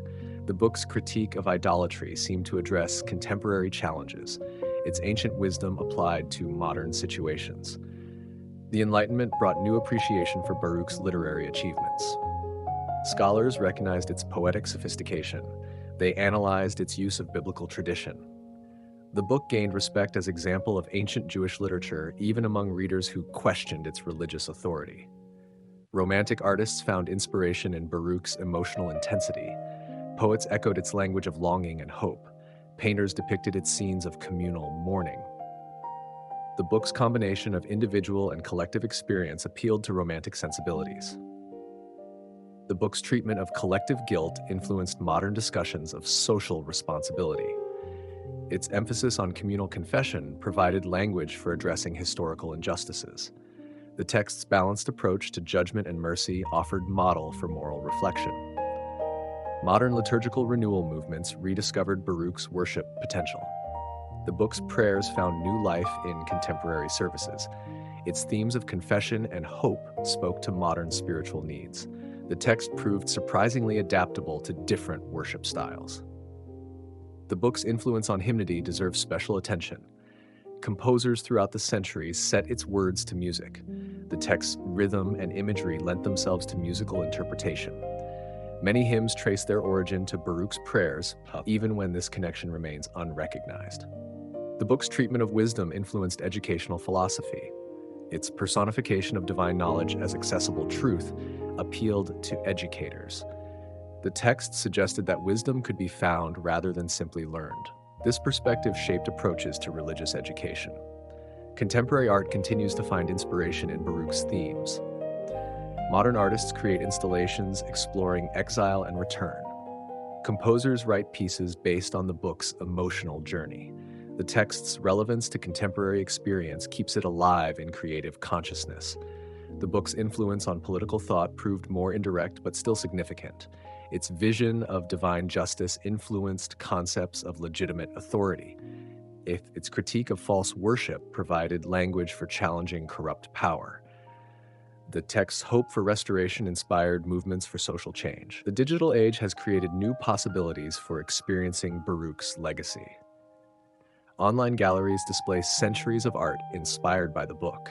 Digital archives preserve musical settings of its texts. The book's influence becomes more visible as historical materials become more accessible. The book's psychological insights continue to influence pastoral care. Its treatment of guilt and forgiveness provides framework for counseling. Its balance of individual and communal concerns speaks to modern therapeutic approaches. The text's emotional honesty offers model for processing difficult experiences. The book's legacy reveals how ancient wisdom remains relevant across centuries. Each generation finds new meanings in its words. Each culture discovers different aspects of its message. This ongoing process of interpretation keeps the text alive in human consciousness. Why Baruch still matters. In our age of instant messages and digital noise, an ancient voice whispers across the centuries. The Book of Baruch speaks to something deep within the human heart. Its words carry weight because they address experiences that transcend time and culture. Exile, loss, hope. These themes remain as relevant today as they were 25 centuries ago. Consider the modern experience of displacement. Millions of people live far from their ancestral homes. They carry within themselves the ache of separation. They wonder whether they belong anywhere. Baruch understood this feeling. His words give voice to the longing that refugees, immigrants, and spiritual seekers share across the centuries. The book's treatment of collective responsibility resonates in our interconnected world. We live with consequences of decisions made by previous generations. We struggle with inherited problems that seem too large for individual solutions. Baruch's emphasis on communal confession offers framework for addressing shared challenges. Its vision of collective renewal provides hope for common action. The modern world faces its own crisis of wisdom. Information overwhelms us, data floods our consciousness, yet knowledge seems to increase while wisdom remains elusive. Baruch's hymn to wisdom speaks to this dilemma. It suggests that true understanding comes not from accumulating facts, but from aligning with deeper truth. The book's psychological insights prove remarkably contemporary. Its treatment of guilt and forgiveness anticipates modern therapeutic approaches. Its balance of individual and communal concerns speaks to current discussions about mental health. Its honest acknowledgement of human failure provides model for authentic self-reflection. The text's spiritual message transcends religious boundaries. Its themes of exile and return speak to anyone who has experienced loss and recovery. Its emphasis on hope in dark times offers comfort to people facing personal crises.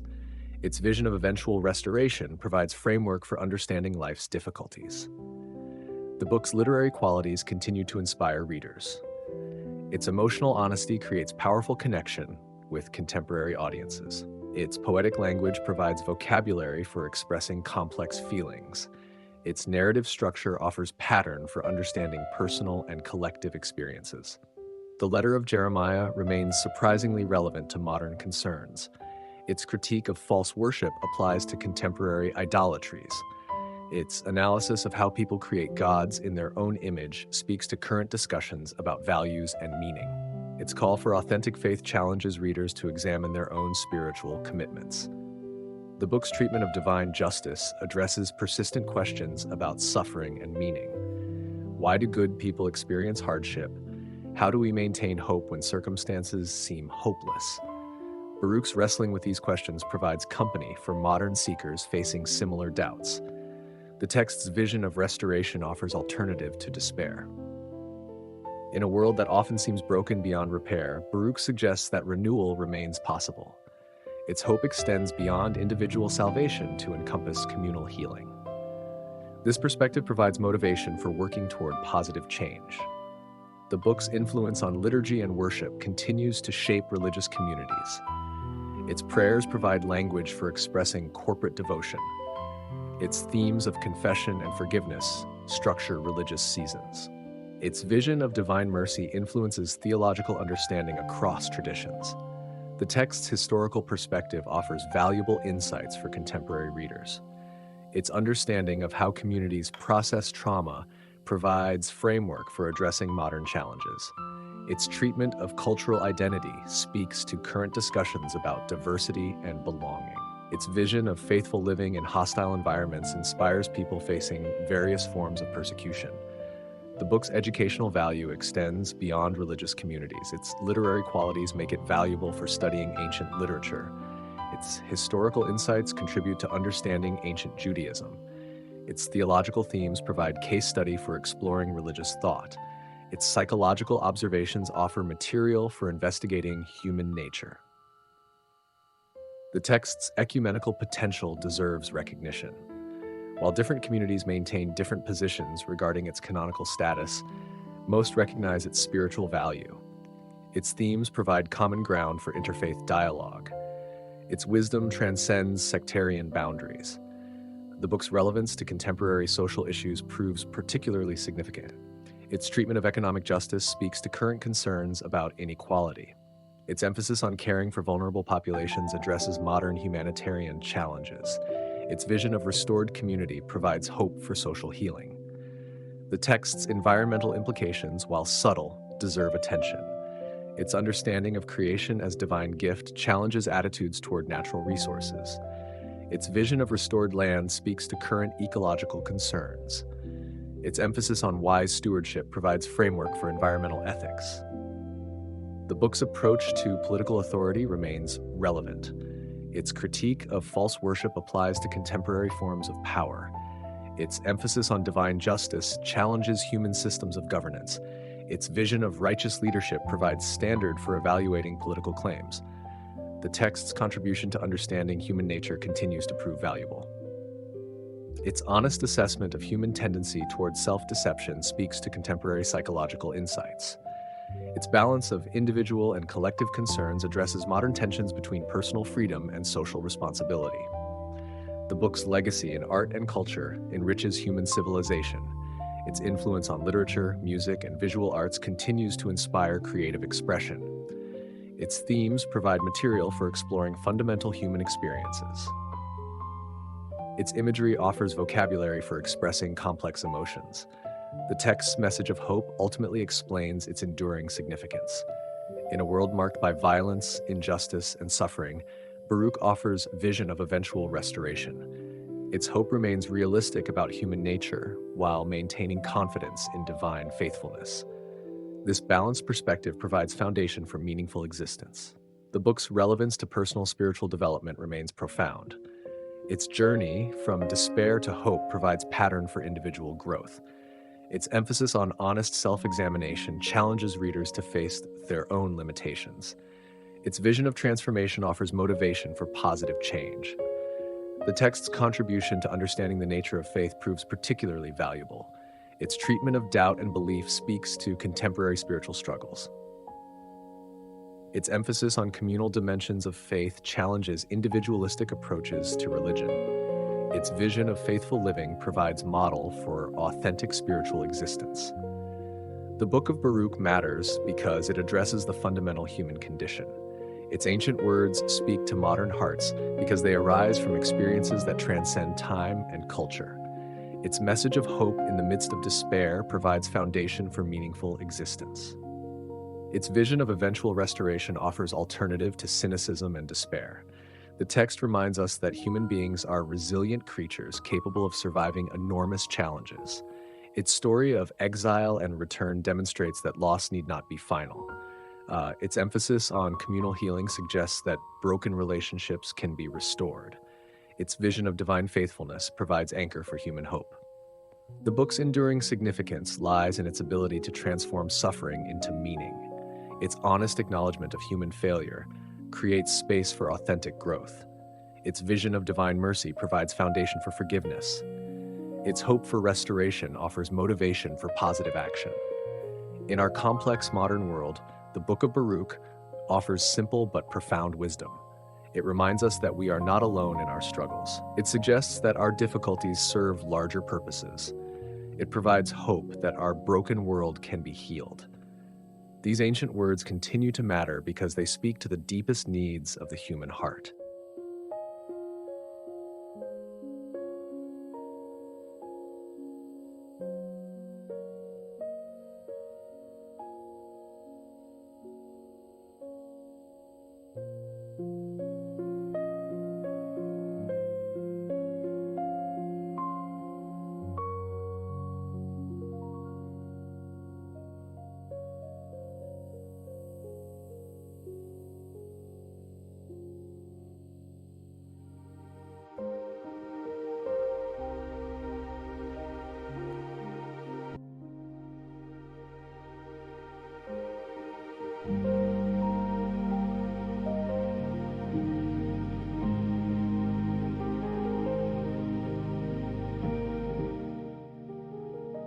The Second Book of Kings, Chapter 1. Then Moab rebelled against Israel after the death of Ahab. And Ahaziah fell down through a lattice in his upper chamber that was in Samaria, and was sick. And he sent messengers, and said unto them, Go, inquire of Baal-zebub, the god of Ekron, whether I shall recover of this disease.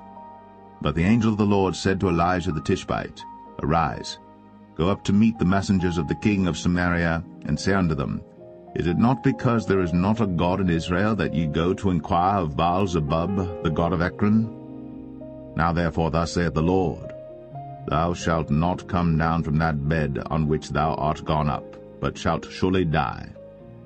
And Elijah departed. And when the messengers turned back unto him, he said unto them, Why are ye now turned back? And they said unto him, There came a man up to meet us, and said unto us, Go, turn again unto the king that sent you, and say unto him, Thus saith the Lord, Is it not because there is not a God in Israel that thou sendest to inquire of Baal-zebub the god of Ekron? Therefore thou shalt not come down from that bed on which thou art gone up, but shalt surely die. And he said unto them, What manner of man was he which came up to meet you, and told you these words?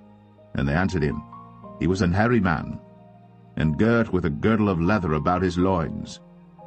And he said, It is Elijah the Tishbite. Then the king sent unto him a captain of 50 with his 50. And he went up to him, and behold, he sat on the top of an hill. And he spake unto him, Thou man of God, the king hath said, Come down. And Elijah answered and said to the captain of 50, If I be a man of God, then let fire come down from heaven, and consume thee and thy 50. And there came down fire from heaven, and consumed him and his 50. Again also he sent unto him another captain of 50 with his 50.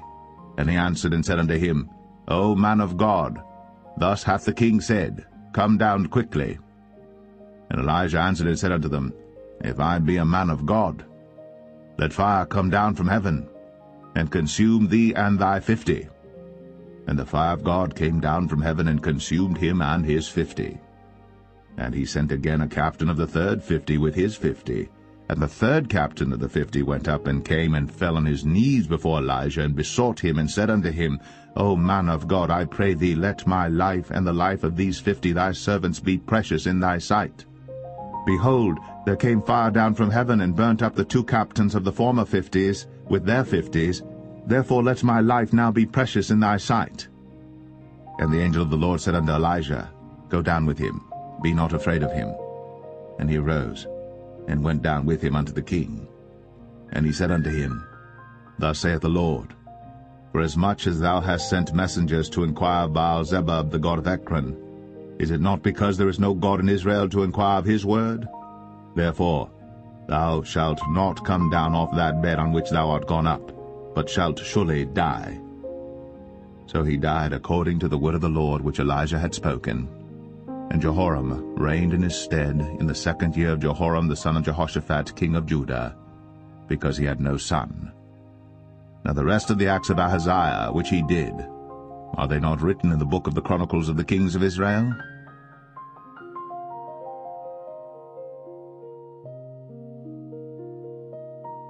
Second Kings 2.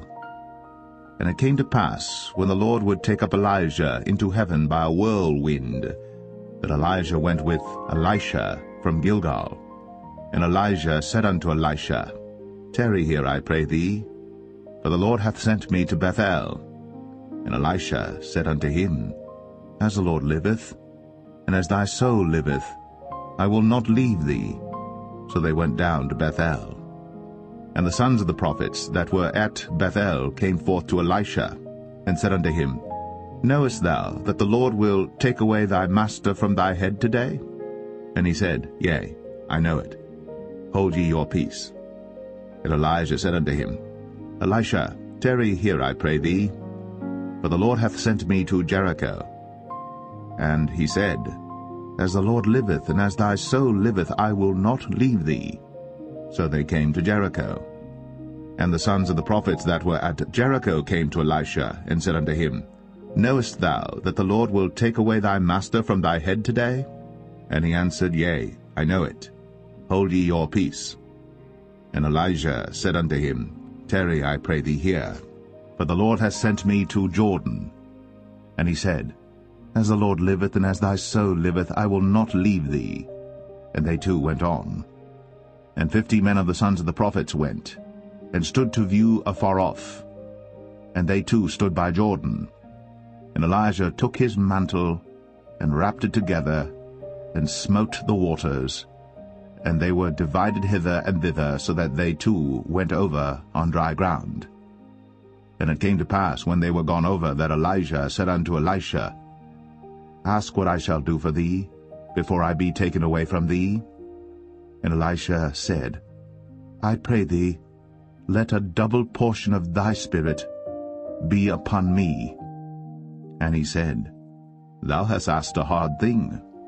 Nevertheless, if thou see me when I am taken from thee, it shall be so unto thee, but if not, it shall not be so.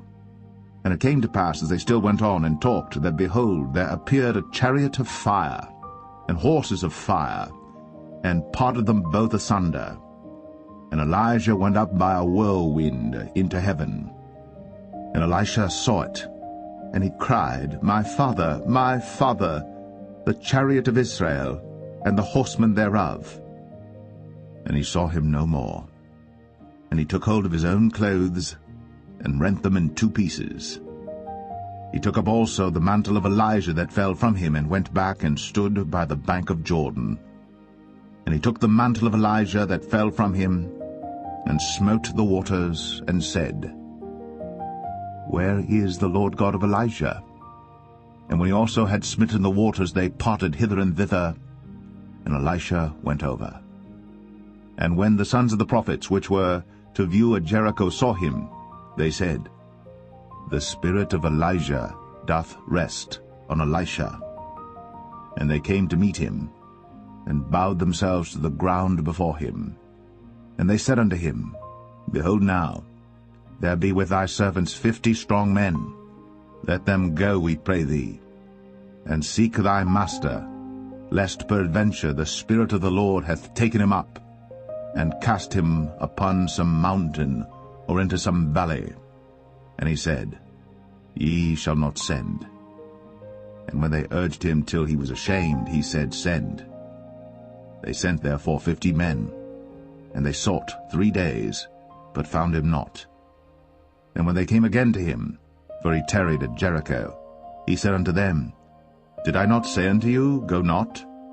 And the men of the city said unto Elisha, Behold, I pray thee, the situation of this city is pleasant, as my Lord seeth, but the water is naught, and the ground barren. And he said, Bring me a new cruse, and put salt therein. And they brought it to him. And he went forth unto the spring of the waters, and cast the salt in there, and said, Thus saith the Lord, I have healed these waters. There shall not be from thence any more death or barren land. So the waters were healed unto this day, according to the saying of Elisha which he spake. And he went up from thence unto Bethel, and as he was going up by the way, there came forth little children out of the city, and mocked him, and said unto him, Go up, thou bald head, go up, thou bald head. And he turned back, and looked on them, and cursed them in the name of the Lord. And there came forth 2 she-bears out of the wood, and tare 42 children of them. And he went from thence to Mount Carmel, and from thence he returned to Samaria.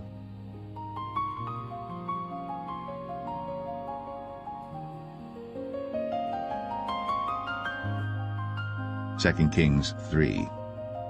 Now Jehoram the son of Ahab began to reign over Israel in Samaria the 18th year of Jehoshaphat king of Judah, and reigned 12 years. And he wrought evil in the sight of the Lord, but not like his father and like his mother, for he put away the image of Baal that his father had made. Nevertheless he cleaved unto the sins of Jeroboam the son of Nebat, which made Israel to sin. He departed not therefrom. And Mesha king of Moab was a sheepmaster, and rendered unto the king of Israel 100,000 lambs and 100,000 rams with the wool. But it came to pass, when Ahab was dead, that the king of Moab rebelled against the king of Israel. And King Jehoram went out of Samaria the same time, and numbered all Israel. And he went and sent to Jehoshaphat the king of Judah, saying, The king of Moab hath rebelled against me. Wilt thou go with me against Moab to battle? And he said, I will go up. I am as thou art, my people as thy people, and my horses as thy horses. And he said, "Which way shall we go up?" And he answered, "The way through the wilderness of Edom."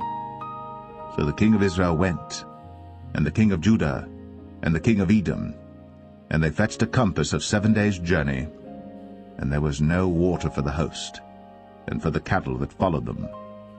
And the king of Israel said, "Alas, that the Lord hath called these 3 kings together to deliver them into the hand of Moab." But Jehoshaphat said, "Is there not here a prophet of the Lord, that we may inquire of the Lord by him?" And one of the king of Israel's servants answered and said, "Here is Elisha the son of Shaphat, which poured water on the hands of Elijah."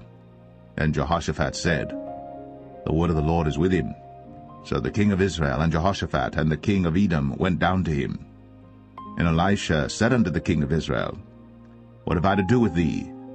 Get thee to the prophets of thy father, and to the prophets of thy mother." And the king of Israel said unto him, "Nay, for the Lord hath called these 3 kings together to deliver them into the hand of Moab." And Elisha said, "As the Lord of hosts liveth, before whom I stand, surely, were it not that I regard the presence of Jehoshaphat the king of Judah, I would not look toward thee, nor see thee. But now bring me a minstrel." And it came to pass, when the minstrel played, that the hand of the Lord came upon him, and he said, "Thus saith the Lord, Make this valley full of ditches. For thus saith the Lord, Ye shall not see wind, neither shall ye see rain, yet that valley shall be filled with water, that ye may drink, both ye and your cattle and your beasts. And this is but a light thing in the sight of the Lord. He will deliver the Moabites also into your hand. And ye shall smite every fenced city and every choice city, and shall fell every good tree, and stop all wells of water, and mar every good piece of land with stones." And it came to pass in the morning, when the meat offering was offered, that, behold, there came water by the way of Edom, and the country was filled with water. And when all the Moabites heard that the kings were come up to fight against them, they gathered all that were able to put on armor, and upward and stood in the border. And they rose up early in the morning, and the sun shone upon the water, and the Moabites saw the water on the other side as red as blood. And they said, "This is blood. The kings are surely slain, and they have smitten one another. Now, therefore, Moab to the spoil." And when they came to the camp of Israel, the Israelites rose up and smote the Moabites, so that they fled before them. But they went forward, smiting the Moabites, even in their country. And they beat down the cities, and on every good piece of land cast every man his stone, and filled it. And they stopped all the wells of water, and felled all the good trees. Only in Kir Hareseth left they the stones thereof. Howbeit the slingers went about it, and smote it. And when the king of Moab saw that the battle was too sore for him, he took with him 700 men that drew swords, to break through even unto the kings of Edom, but they could not. Then he took his eldest son that should have reigned in his stead, and offered him for a burnt offering upon the wall. And there was great indignation against Israel, and they departed from him, and returned to their own land.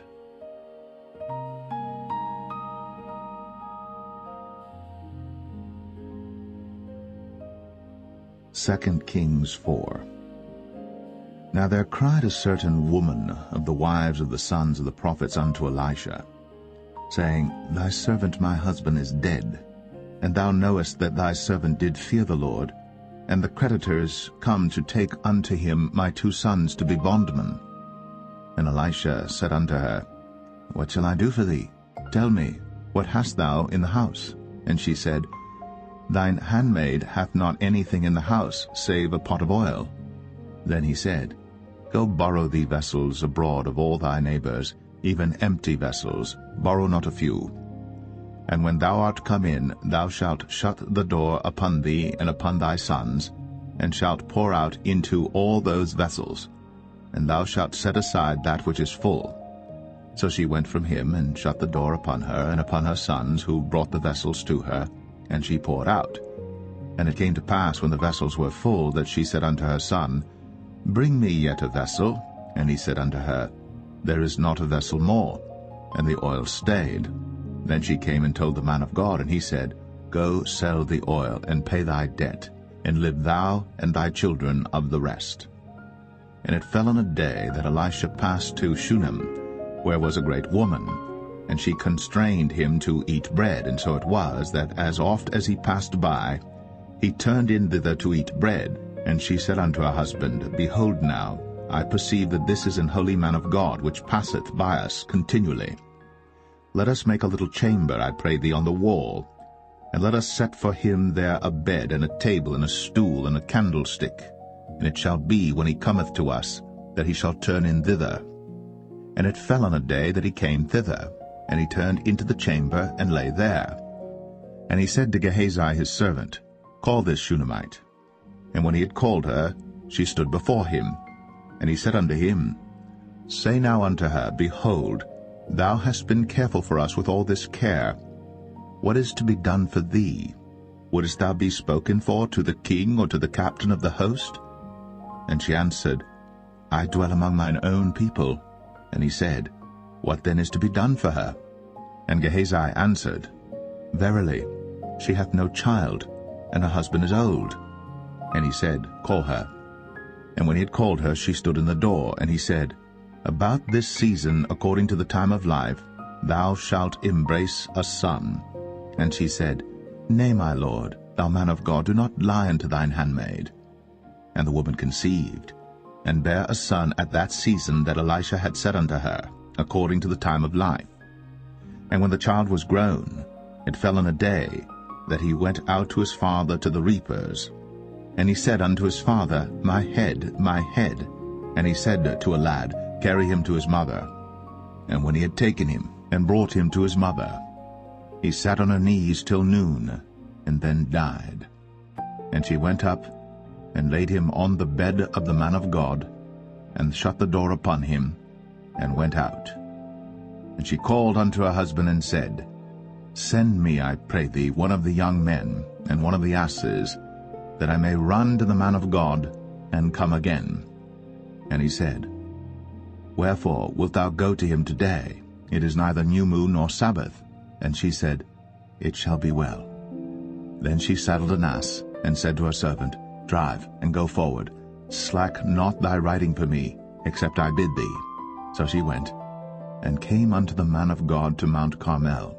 And it came to pass, when the man of God saw her afar off, that he said to Gehazi his servant, Behold, yonder is that Shunammite. Run now, I pray thee, to meet her, and say unto her, Is it well with thee? Is it well with thy husband? Is it well with the child? And she answered, It is well. And when she came to the man of God to the hill, she caught him by the feet. But Gehazi came near to thrust her away. And the man of God said, Let her alone, for her soul is vexed within her. And the Lord hath hid it from me, and hath not told me. Then she said, Did I desire a son of my Lord? Did I not say, Do not deceive me? Then he said to Gehazi, Gird up thy loins, and take my staff in thine hand, and go thy way. If thou meet any man, salute him not, and if any salute thee, answer him not again. And lay my staff upon the face of the child. And the mother of the child said, As the Lord liveth, and as thy soul liveth, I will not leave thee. And he arose and followed her. And Gehazi passed on before them, and laid the staff upon the face of the child.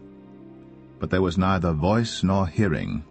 Wherefore he went again to meet him, and told him, saying, The child is not awaked. And when Elisha was come into the house, behold, the child was dead, and laid upon his bed. He went in therefore, and shut the door upon them twain, and prayed unto the Lord. And he went up and lay upon the child, and put his mouth upon his mouth, and his eyes upon his eyes, and his hands upon his hands. And he stretched himself upon the child, and the flesh of the child waxed warm. Then he returned, and walked in the house to and fro, and went up and stretched himself upon him. And the child sneezed 7 times. And the child opened his eyes. And he called Gehazi and said, Call this Shunammite. So he called her. And when she was come in unto him, he said, Take up thy son. Then she went in, and fell at his feet, and bowed herself to the ground, and took up her son, and went out. And Elisha came again to Gilgal, and there was a dearth in the land. And the sons of the prophets were sitting before him. And he said unto his servant, Set on the great pot, and seethe pottage for the sons of the prophets. And one went out into the field to gather herbs, and found a wild vine, and gathered thereof wild gourds his lap full, and came and shred them into the pot of pottage, for they knew them not. So they poured out for the men to eat. And it came to pass, as they were eating of the pottage, that they cried out and said, O thou man of God, there is death in the pot. And they could not eat thereof. But he said, Then bring meal. And he cast it into the pot. And he said, Pour out for the people, that they may eat. And there was no harm in the pot. And there came a man from Baal-Shalisha, and brought the man of God bread of the first fruits, 20 loaves of barley, and full ears of corn in the husk thereof. And he said, Give unto the people, that they may eat. And his servitor said, What, should I set this before 100 men? He said again, Give the people, that they may eat. For thus saith the Lord, They shall eat, and shall leave thereof. So he set it before them, and they did eat, and left thereof, according to the word of the Lord.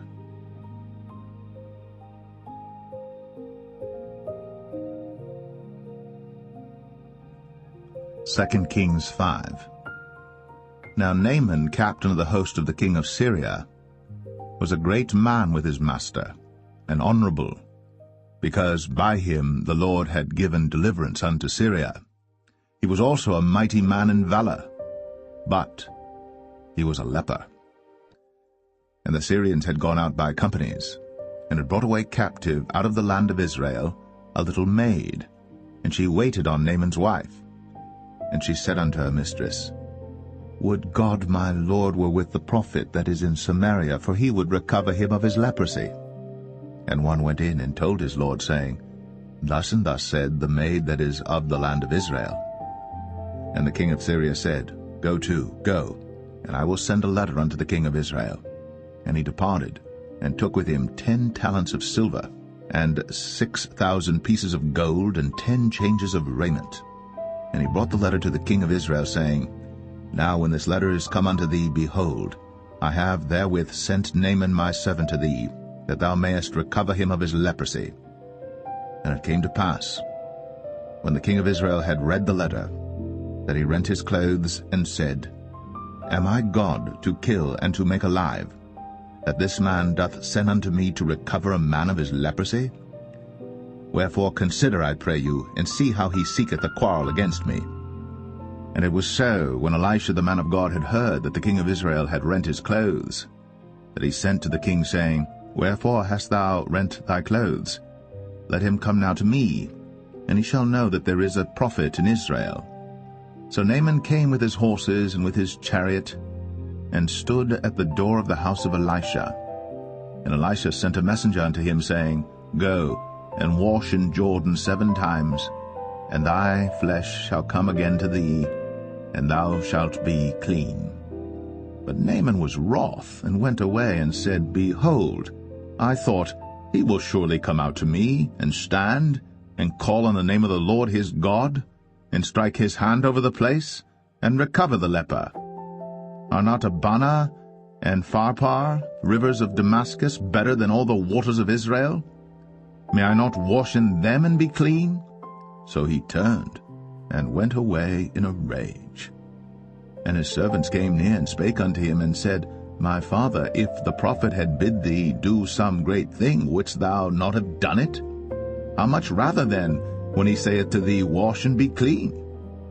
Then went he down, and dipped himself 7 times in Jordan, according to the saying of the man of God, and his flesh came again like unto the flesh of a little child, and he was clean.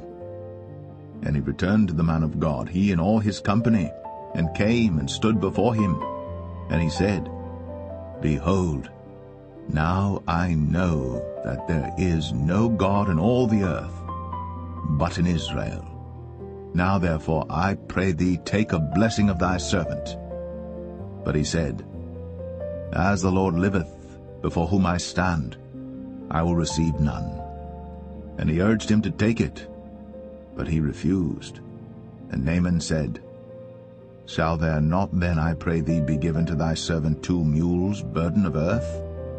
For thy servant will henceforth offer neither burnt offering nor sacrifice unto other gods, but unto the Lord. In this thing the Lord pardon thy servant, that when my master goeth into the house of Rimmon to worship there, and he leaneth on my hand, and I bow myself in the house of Rimmon, when I bow down myself in the house of Rimmon, the Lord pardon thy servant in this thing. And he said unto him, Go in peace. So he departed from him a little way. But Gehazi, the servant of Elisha, the man of God, said, Behold, my master hath spared Naaman this Syrian in not receiving at his hands that which he brought. But as the Lord liveth, I will run after him, and take somewhat of him. So Gehazi followed after Naaman. And when Naaman saw him running after him, he lighted down from the chariot to meet him, and said, Is all well? And he said, All is well. My master hath sent me, saying, Behold, even now there be come to me from Mount Ephraim 2 young men of the sons of the prophets. Give them, I pray thee, a talent of silver, and 2 changes of garments. And Naaman said, Be content, take 2 talents. And he urged him, and bound 2 talents of silver in 2 bags, with 2 changes of garments, and laid them upon 2 of his servants, and they bare them before him. And when he came to the tower, he took them from their hand, and bestowed them in the house. And he let the men go, and they departed. But he went in and stood before his master. And Elisha said unto him, Whence comest thou, Gehazi? And he said, Thy servant went no whither. And he said unto him, Went not mine heart with thee, when the man turned again from his chariot to meet thee? Is it a time to receive money, and to receive garments and oliveyards, and vineyards, and sheep, and oxen, and men servants, and maid servants? The leprosy therefore of Naaman shall cleave unto thee, and unto thy seed forever. And he went out from his presence, a leper as white as snow.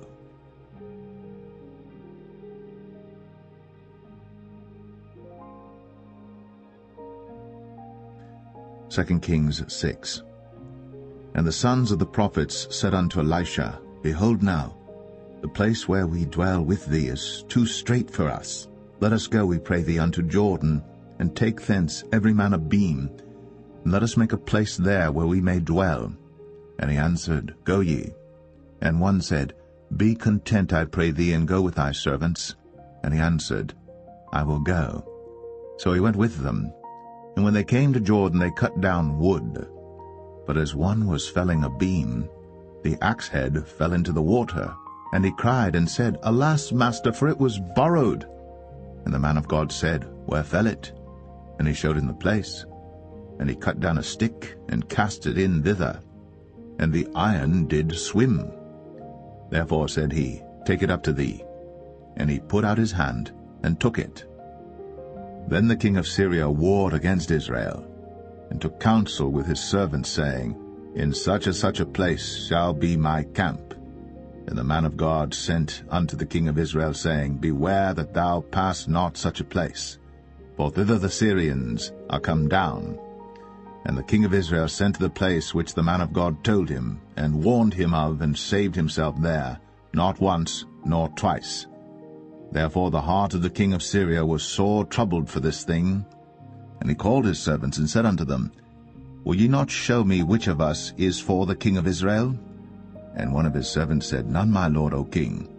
But Elisha, the prophet that is in Israel, telleth the king of Israel the words that thou speakest in thy bedchamber.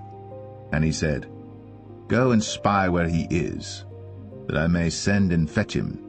And it was told him, saying, Behold, he is in Dothan. Therefore sent he thither horses and chariots and a great host. And they came by night and compassed the city about. And when the servant of the man of God was risen early and gone forth, behold, an host compassed the city both with horses and chariots. And his servant said unto him, Alas, my master, how shall we do? And he answered, Fear not, for they that be with us are more than they that be with them. And Elisha prayed and said, Lord, I pray thee, open his eyes, that he may see. And the Lord opened the eyes of the young man, and he saw, and behold, the mountain was full of horses and chariots of fire round about Elisha. And when they came down to him, Elisha prayed unto the Lord, and said, Smite this people, I pray thee, with blindness. And he smote them with blindness according to the word of Elisha. And Elisha said unto them, This is not the way, neither is this the city. Follow me, and I will bring you to the man whom ye seek. But he led them to Samaria. And it came to pass, when they were come into Samaria, that Elisha said, Lord, open the eyes of these men, that they may see. And the Lord opened their eyes, and they saw, and behold, they were in the midst of Samaria. And the king of Israel said unto Elisha, when he saw them, My father, shall I smite them? Shall I smite them? And he answered, Thou shalt not smite them. Wouldst thou smite those whom thou hast taken captive with thy sword and with thy bow? Set bread and water before them, that they may eat and drink, and go to their master. And he prepared great provision for them. And when they had eaten and drunk, he sent them away, and they went to their master. So the bands of Syria came no more into the land of Israel. And it came to pass after this, that Ben-Hadad, king of Syria, gathered all his host, and went up, and besieged Samaria. And there was a great famine in Samaria, and behold, they besieged it, until an ass's head was sold for 80 pieces of silver, and the 4th part of a cab of dove's dung for 5 pieces of silver. And as the king of Israel was passing by upon the wall, they cried a woman unto him, saying, Help my lord, O king.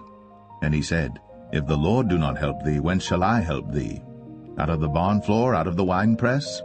And the king said unto her, What aileth thee? And she answered, This woman said unto me, Give thy son, that we may eat him today, and we will eat my son tomorrow. So we boiled my son, and did eat him. And I said unto her on the next day, Give thy son, that we may eat him. And she hath hid her son. And it came to pass, when the king heard the words of the woman, that he rent his clothes, and he passed by upon the wall. And the people looked, and behold, he had sackcloth within upon his flesh. Then he said, God do so, and more also to me, if the head of Elisha the son of Shaphat shall stand on him this day. But Elisha sat in his house, and the elders sat with him. And the king sent a man from before him. But ere the messenger came to him, he said to the elders, See ye how this son of a murderer hath sent to take away mine head? Look, when the messenger cometh, shut the door, and hold him fast at the door. Is not the sound of his master's feet behind him? And while he yet talked with them, behold, the messenger came down unto him, and he said, Behold, this evil is of the Lord. What should I wait for the Lord any longer?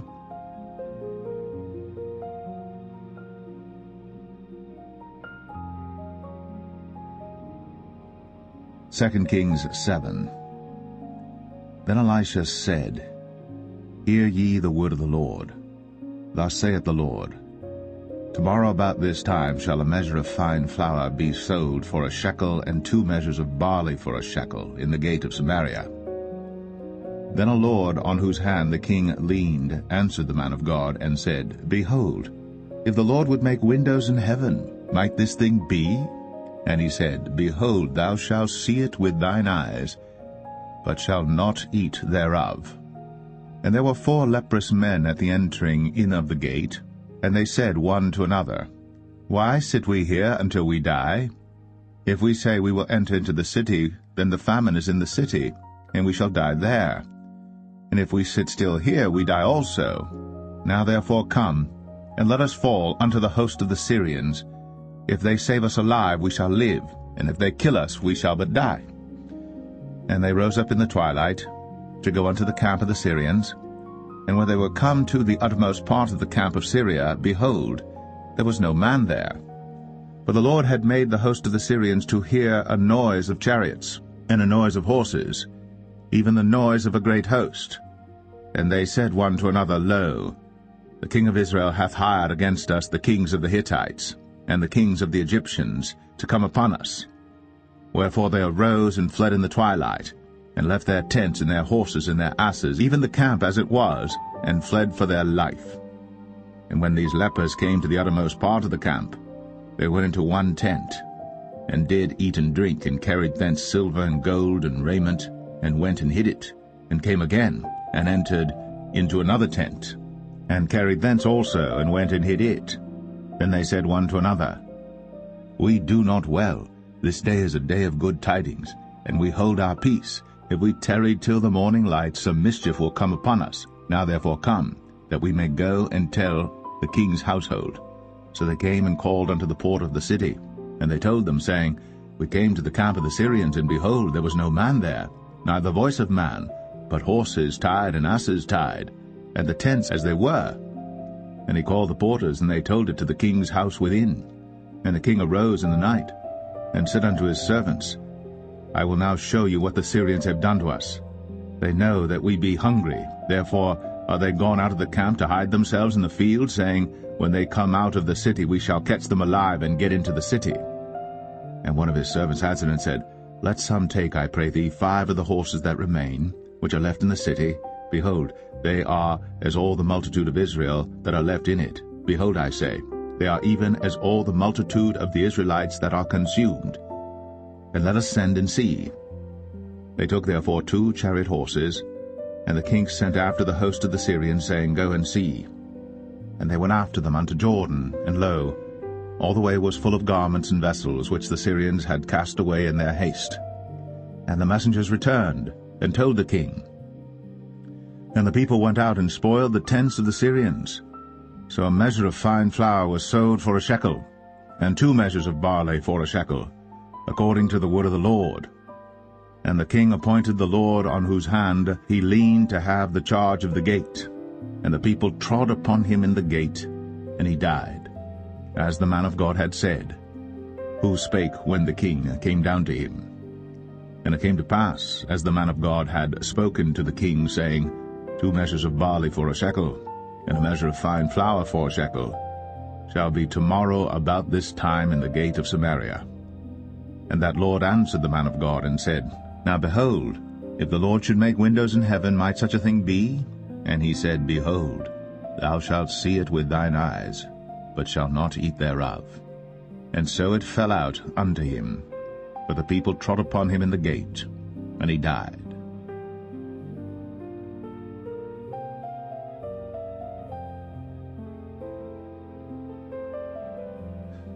2 Kings 8. Then spake Elisha unto the woman, whose son he had restored to life, saying, Arise, and go thou and thine household, and sojourn wheresoever thou canst sojourn. For the Lord hath called for a famine, and it shall also come upon the land 7 years. And the woman arose, and did after the saying of the man of God. And she went with her household, and sojourned in the land of the Philistines 7 years. And it came to pass at the 7 years' end, that the woman returned out of the land of the Philistines. And she went forth to cry unto the king for her house and for her land. And the king talked with Gehazi, the servant of the man of God, saying, Tell me, I pray thee, all the great things that Elisha hath done. And it came to pass, as he was telling the king how he had restored a dead body to life, that, behold, the woman, whose son he had restored to life, cried to the king for her house and for her land. And Gehazi said, My lord, O king, this is the woman, and this is her son, whom Elisha restored to life. And when the king asked the woman, she told him. So the king appointed unto her a certain officer, saying, Restore all that was hers, and all the fruits of the field, since the day that she left the land, even until now. And Elisha came to Damascus, and Ben-Hadad the king of Syria was sick. And it was told him, saying, The man of God is come hither. And the king said unto Hazael, Take a present in thine hand, and go, meet the man of God, and inquire of the Lord by him, saying, Shall I recover of this disease? So Hazael went to meet him, and took a present with him, even of every good thing of Damascus, 40 camels' burden, and came and stood before him, and said, Thy son Ben-Hadad, king of Syria, hath sent me to thee, saying, Shall I recover of this disease? And Elisha said unto him, Go, say unto him, Thou mayest certainly recover. Howbeit, the Lord hath shown me that he shall surely die. And he settled his countenance steadfastly, until he was ashamed. And the man of God wept. And Hazael said, Why weepeth my lord? And he answered, Because I know the evil that thou wilt do unto the children of Israel. Their strongholds wilt thou set on fire, and their young men wilt thou slay with the sword, and wilt dash their children, and rip up their women with child. And Hazael said, But what, is thy servant a dog, that he should do this great thing? And Elisha answered, The Lord hath shown me that thou shalt be king over Syria. So he departed from Elisha, and came to his master, who said to him, What said Elisha to thee? And he answered, He told me that thou shouldst surely recover. And it came to pass on the morrow that he took a thick cloth, and dipped it in water, and spread it on his face, so that he died. And Hazael reigned in his stead. And in the 5th year of Joram, the son of Ahab, king of Israel, Jehoshaphat being then king of Judah, Jehoram the son of Jehoshaphat, king of Judah, began to reign. 32 years old was he when he began to reign, and he reigned 8 years in Jerusalem. And he walked in the way of the kings of Israel, as did the house of Ahab. For the daughter of Ahab was his wife, and he did evil in the sight of the Lord. Yet the Lord would not destroy Judah for David his servant's sake, as he promised him to give him always a light unto his children. In his days Edom revolted from under the hand of Judah, and made a king over themselves. So Joram went over to Zair, and all the chariots with him. And he rose by night, and smote the Edomites which compassed him about, and the captains of the chariots and the people fled into their tents. Yet Edom revolted from under the hand of Judah unto this day. Then Libnah revolted at the same time. And the rest of the acts of Joram, and all that he did, are they not written in the book of the chronicles of the kings of Judah? And Joram slept with his fathers, and was buried with his fathers in the city of David. And Ahaziah his son reigned in his stead. In the 12th year of Joram, the son of Ahab king of Israel, did Ahaziah the son of Jehoram king of Judah begin to reign. 22 years old was Ahaziah when he began to reign. And he reigned 1 year in Jerusalem, and his mother's name was Athaliah, the daughter of Omri, king of Israel. And he walked in the way of the house of Ahab, and did evil in the sight of the Lord, as did the house of Ahab. For he was the son-in-law of the house of Ahab. And he went with Joram the son of Ahab to the war against Hazael king of Syria in Ramoth-Gilead. And the Syrians wounded Joram. And King Joram went back to be healed in Jezreel of the wounds which the Syrians had given him at Ramah, when he fought against Hazael king of Syria.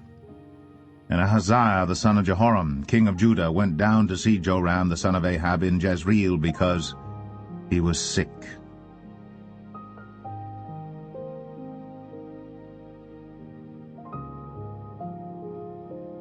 2 Kings 9.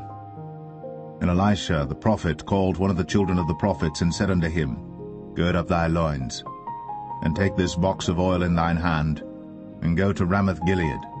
And when thou comest thither, look out there Jehu the son of Jehoshaphat the son of Nimshi, and go in, and make him arise up from among his brethren, and carry him to an inner chamber. Then take the box of oil, and pour it on his head, and say, Thus saith the Lord, I have anointed thee king over Israel.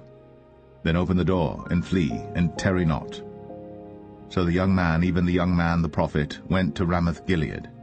And when he came, behold, the captains of the host were sitting, and he said, I have an errand to thee, O captain. And Jehu said, Unto which of all us? And he said, To thee, O captain. And he arose and went into the house. And he poured the oil on his head, and said unto him, Thus saith the Lord God of Israel, I have anointed thee king over the people of the Lord, even over Israel. And thou shalt smite the house of Ahab thy master, that I may avenge the blood of my servants the prophets, and the blood of all the servants of the Lord, at the hand of Jezebel. For the whole house of Ahab shall perish, and I will cut off from Ahab him that pisseth against the wall, and him that is shut up and left in Israel. And I will make the house of Ahab like the house of Jeroboam the son of Nebat, and like the house of Baasha the son of Ahijah. And the dogs shall eat Jezebel in the portion of Jezreel, and there shall be none to bury her. And he opened the door and fled. Then Jehu came forth to the servants of his lord, and one said unto him, Is all well? Wherefore came this mad fellow to thee? And he said unto them, Ye know the man, and his communication. And they said, It is false, tell us now. And he said, Thus and thus spake he to me, saying, Thus saith the Lord, I have anointed thee king over Israel. Then they hasted, and took every man his garment, and put it under him on the top of the stairs, and blew with trumpets, saying, Jehu is king. So Jehu, the son of Jehoshaphat, the son of Nimshi, conspired against Joram. Now Joram had kept Ramoth-Gilead, he and all Israel, because of Hazael king of Syria. But King Joram was returned to be healed in Jezreel of the wounds which the Syrians had given him, when he fought with Hazael king of Syria. And Jehu said, If it be your minds, then let none go forth nor escape out of the city to go to tell it in Jezreel. So Jehu rode in a chariot, and went to Jezreel. For Joram lay there, and Ahaziah king of Judah was come down to see Joram. And there stood a watchman on the tower in Jezreel. And he spied the company of Jehu as he came, and said, I see a company. And Joram said, Take an horseman, and send to meet them, and let him say, Is it peace? So there went one on horseback to meet him, and said, Thus saith the king, Is it peace? And Jehu said, What hast thou to do with peace? Turn thee behind me. And the watchman told, saying, The messenger came to them, but he cometh not again. Then he sent out a second on horseback, which came to them, and said, Thus saith the king, Is it peace? And Jehu answered, What hast thou to do with peace? Turn thee behind me. And the watchman told, saying, He came even unto them, and cometh not again. And the driving is like the driving of Jehu the son of Nimshi, for he driveth furiously. And Joram said, Make ready. And his chariot was made ready. And Joram king of Israel, and Ahaziah king of Judah went out, each in his chariot. And they went out against Jehu, and met him in the portion of Naboth the Jezreelite. And it came to pass, when Joram saw Jehu, that he said, Is it peace, Jehu? And he answered, What peace, so long as the whoredoms of thy mother Jezebel and her witchcrafts are so many? And Joram turned his hands and fled, and said to Ahaziah, There is treachery, O Ahaziah. And Jehu drew a bow with his full strength, and smote Jehoram between his arms, and the arrow went out at his heart, and he sunk down in his chariot. Then said Jehu to Bidkar his captain, Take up, and cast him in the portion of the field of Naboth the Jezreelite. Remember how that when I and thou rode together after Ahab his father, the Lord laid this burden upon him. Surely I have seen yesterday the blood of Naboth and the blood of his son, saith the Lord. And I will requite thee in this plat, saith the Lord. Now therefore take and cast him into the plat of ground, according to the word of the Lord. But when Ahaziah the king of Judah saw this, he fled by the way of the garden house. And Jehu followed after him, and said, Smite him also in the chariot. And they did so at the going up to Gur, which is by Ibleam. And he fled to Megiddo, and died there. And his servants carried him in a chariot to Jerusalem, and buried him in his sepulchre with his fathers in the city of David. And in the 11th year of Joram the son of Ahab began Ahaziah to reign over Judah. And when Jehu was come to Jezreel, Jezebel heard of it, and she painted her face, and tired her head, and looked out at a window. And as Jehu entered in at the gate, she said, Had Zimri peace, who slew his master? And he lifted up his face to the window, and said, Who is on my side? Who? And there looked out to him 2 or 3 eunuchs. And he said, Throw her down. So they threw her down, and some of her blood was sprinkled on the wall and on the horses, and he trode her under foot. And when he was come in, he did eat and drink, and said, Go, see now this cursed woman, and bury her, for she is a king's daughter. And they went to bury her. But they found no more of her than the skull, and the feet, and the palms of her hands. Wherefore they came again and told him, and he said, This is the word of the Lord, which he spake by his servant Elijah the Tishbite, saying, In the portion of Jezreel shall dogs eat the flesh of Jezebel, and the carcass of Jezebel shall be as dung upon the face of the field in the portion of Jezreel, so that they shall not say, This is Jezebel.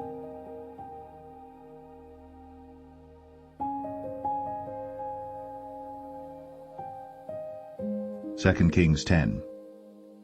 And Ahab had 70 sons in Samaria, and Jehu wrote letters and sent to Samaria unto the rulers of Jezreel, to the elders, and to them that brought up Ahab's children, saying, Now as soon as this letter cometh to you, seeing your master's sons are with you, and there are with you chariots and horses, a fenced city also in armor, look even out the best and meetest of your master's sons, and set him on his father's throne, and fight for your master's house.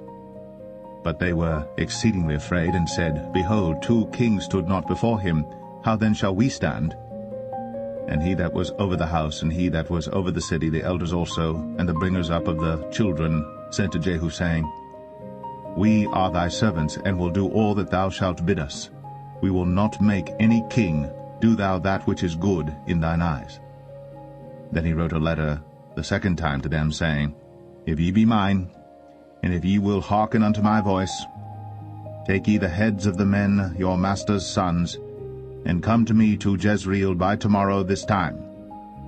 Now the king's sons, being 70 persons, were with the great men of the city, which brought them up.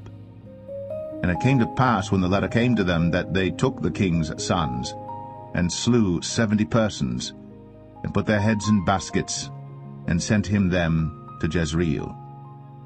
And there came a messenger and told him, saying, They have brought the heads of the king's sons. And he said, Lay ye them in 2 heaps at the entering in of the gate until the morning. And it came to pass in the morning that he went out and stood, and said to all the people, Ye be righteous, behold, I conspired against my master and slew him. But who slew all these? Know now, that there shall fall unto the earth nothing of the word of the Lord, which the Lord spake concerning the house of Ahab. For the Lord hath done that which he spake by his servant Elijah. So Jehu slew all that remained of the house of Ahab in Jezreel, and all his great men, and his kinsfolks, and his priests, until he left him none remaining. And he rose and departed, and came to Samaria, and as he was at the shearing house in the way, Jehu met with the brethren of Ahaziah king of Judah, and said, Who are ye? And they answered, We are the brethren of Ahaziah, and we go down to salute the children of the king, and the children of the queen. And he said, Take them alive. And they took them alive, and slew them at the pit of the shearing house, even 42 men, neither left he any of them. And when he was departed thence, he lighted on Jehonadab, the son of Rechab, coming to meet him. And he saluted him, and said to him, Is thine heart right, as my heart is with thy heart? And Jehonadab answered, It is. If it be, give me thine hand. And he gave him his hand. And he took him up to him into the chariot. And he said, Come with me, and see my zeal for the Lord. So they made him ride in his chariot. And when he came to Samaria, he slew all that remained unto Ahab in Samaria, till he had destroyed him, according to the saying of the Lord, which he spake to Elijah. And Jehu gathered all the people together, and said unto them, Ahab served Baal a little, but Jehu shall serve him much. Now therefore call unto me all the prophets of Baal, all his servants, and all his priests, let none be wanting. For I have a great sacrifice to do to Baal. Whosoever shall be wanting, he shall not live. But Jehu did it in subtlety, to the intent that he might destroy the worshippers of Baal. And Jehu said, Proclaim a solemn assembly for Baal. And they proclaimed it. And Jehu sent through all Israel, and all the worshippers of Baal came, so that there was not a man left that came not. And they came into the house of Baal, and the house of Baal was full from one end to another. And he said unto him that was over the vestry, Bring forth vestments for all the worshippers of Baal. And he brought them forth vestments. And Jehu went, and Jehonadab the son of Rechab, into the house of Baal, and said unto the worshippers of Baal, Search, and look that there be here with you none of the servants of the Lord, but the worshippers of Baal only. And when they went in to offer sacrifices and burnt offerings, Jehu appointed 80 men without, and said, If any of the men whom I have brought into your hands escape, he that letteth him go, his life shall be for the life of him. And it came to pass, as soon as he had made an end of offering the burnt offering, that Jehu said to the guard and to the captains, Go in, and slay them, let none come forth. And they smote them with the edge of the sword, and the guard and the captains cast them out, and went to the city of the house of Baal. And they brought forth the images out of the house of Baal, and burned them. And they brake down the image of Baal, and brake down the house of Baal, and made it a draught house unto this day. Thus Jehu destroyed Baal out of Israel. Howbeit, from the sins of Jeroboam the son of Nebat, who made Israel to sin, Jehu departed not from after them, to wit, the golden calves that were in Bethel, and that were in Dan. And the Lord said unto Jehu, Because thou hast done well in executing that which is right in mine eyes, and hast done unto the house of Ahab according to all that was in mine heart, thy children of the 4th generation shall sit on the throne of Israel. But Jehu took no heed to walk in the law of the Lord God of Israel with all his heart, for he departed not from the sins of Jeroboam, which made Israel to sin. In those days the Lord began to cut Israel short.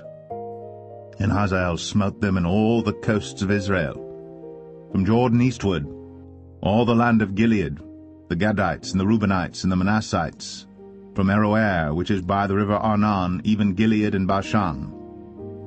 Now the rest of the acts of Jehu, and all that he did, and all his might, are they not written in the book of the chronicles of the kings of Israel? And Jehu slept with his fathers, and they buried him in Samaria, and Jehoahaz, his son, reigned in his stead. And the time that Jehu reigned over Israel in Samaria was 28 years.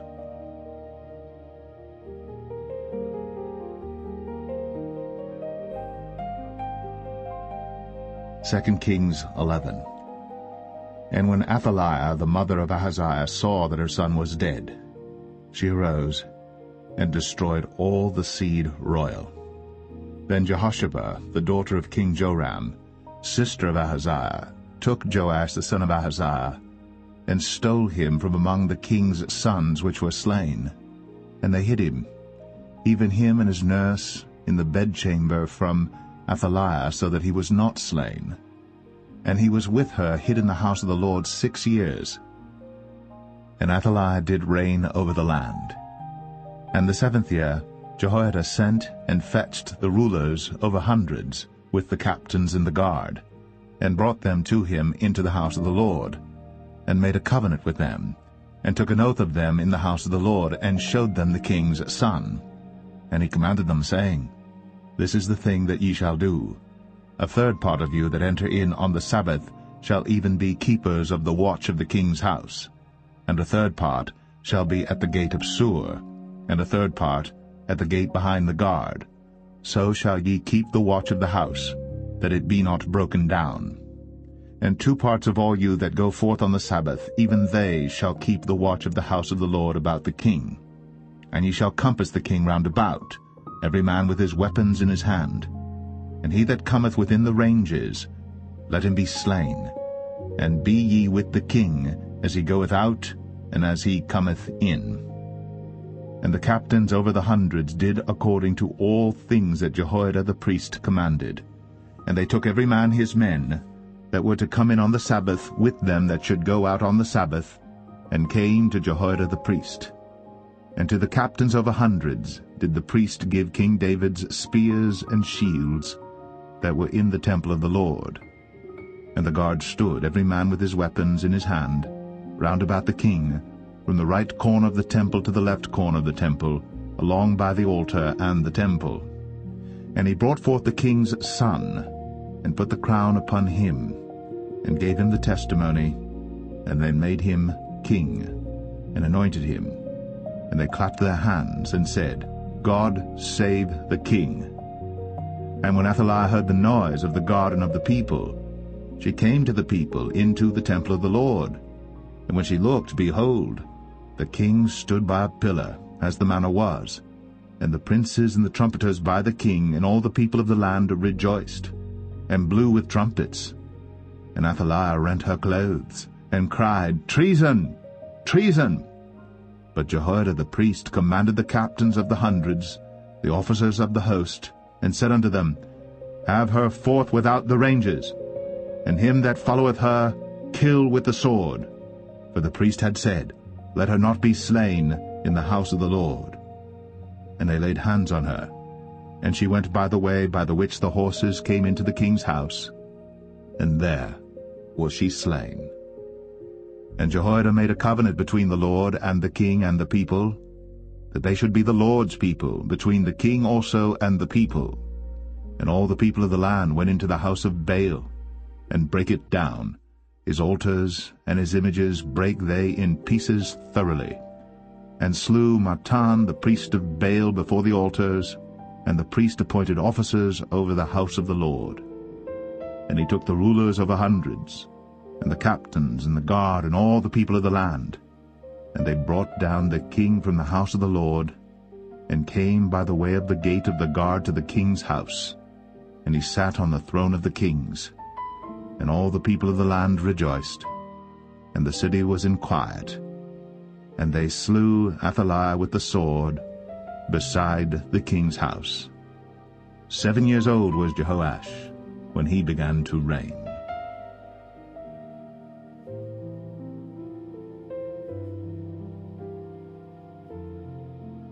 2 Kings 12. In the 7th year of Jehu, Jehoash began to reign, and 40 years reigned he in Jerusalem, and his mother's name was Zibiah of Beersheba. And Jehoash did that which was right in the sight of the Lord all his days, wherein Jehoiada the priest instructed him. But the high places were not taken away. The people still sacrificed, and burnt incense in the high places. And Jehoash said to the priests, All the money of the dedicated things that is brought into the house of the Lord, even the money of every one that passeth the account, the money that every man is set at, and all the money that cometh into any man's heart to bring into the house of the Lord, let the priests take it to them, every man of his acquaintance, and let them repair the breaches of the house, wheresoever any breach shall be found. But it was so that in the 23 year of King Jehoash, the priests had not repaired the breaches of the house. Then King Jehoash called for Jehoiada the priest and the other priests, and said unto them, Why repair ye not the breaches of the house? Now therefore receive no more money of your acquaintance, but deliver it for the breaches of the house. And the priests consented to receive no more money of the people, neither to repair the breaches of the house. But Jehoiada the priest took a chest, and bored a hole in the lid of it, and set it beside the altar, on the right side as one cometh into the house of the Lord. And the priests that kept the door put therein all the money that was brought into the house of the Lord. And it was so, when they saw that there was much money in the chest, that the king's scribe and the high priest came up, and they put up in bags, and told the money that was found in the house of the Lord. And they gave the money, being told, into the hands of them that did the work, that had the oversight of the house of the Lord. And they laid it out to the carpenters and builders that wrought upon the house of the Lord, and to masons and hewers of stone, and to buy timber and hewed stone to repair the breaches of the house of the Lord, and for all that was laid out for the house to repair it. Howbeit, there were not made for the house of the Lord bowls of silver, snuffers, basins, trumpets, any vessels of gold or vessels of silver, of the money that was brought into the house of the Lord. But they gave that to the workmen, and repaired therewith the house of the Lord. Moreover, they reckoned not with the men, into whose hand they delivered the money to be bestowed on workmen, for they dealt faithfully. The trespass money and the sin money was not brought into the house of the Lord, it was the priests. Then Hazael king of Syria went up, and fought against Gath, and took it. And Hazael set his face to go up to Jerusalem. And Jehoash king of Judah took all the hallowed things that Jehoshaphat and Jehoram and Ahaziah his fathers kings of Judah had dedicated, and his own hallowed things, and all the gold that was found in the treasures of the house of the Lord and in the king's house, and sent it to Hazael king of Syria. And he went away from Jerusalem. And the rest of the acts of Joash, and all that he did, are they not written in the book of the chronicles of the kings of Judah? And his servants arose and made a conspiracy, and slew Joash in the house of Millo, which goeth down to Silla. For Josachar the son of Shemaeth, and Jehozabad the son of Shomer, his servants, smote him, and he died. And they buried him with his fathers in the city of David. And Amaziah his son reigned in his stead.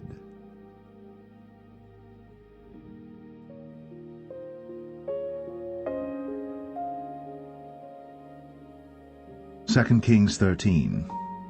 In the 23 year of Joash, the son of Ahaziah king of Judah, Jehoahaz the son of Jehu began to reign over Israel in Samaria, and reigned 17 years. And he did that which was evil in the sight of the Lord, and followed the sins of Jeroboam the son of Nebat, which made Israel to sin. He departed not therefrom.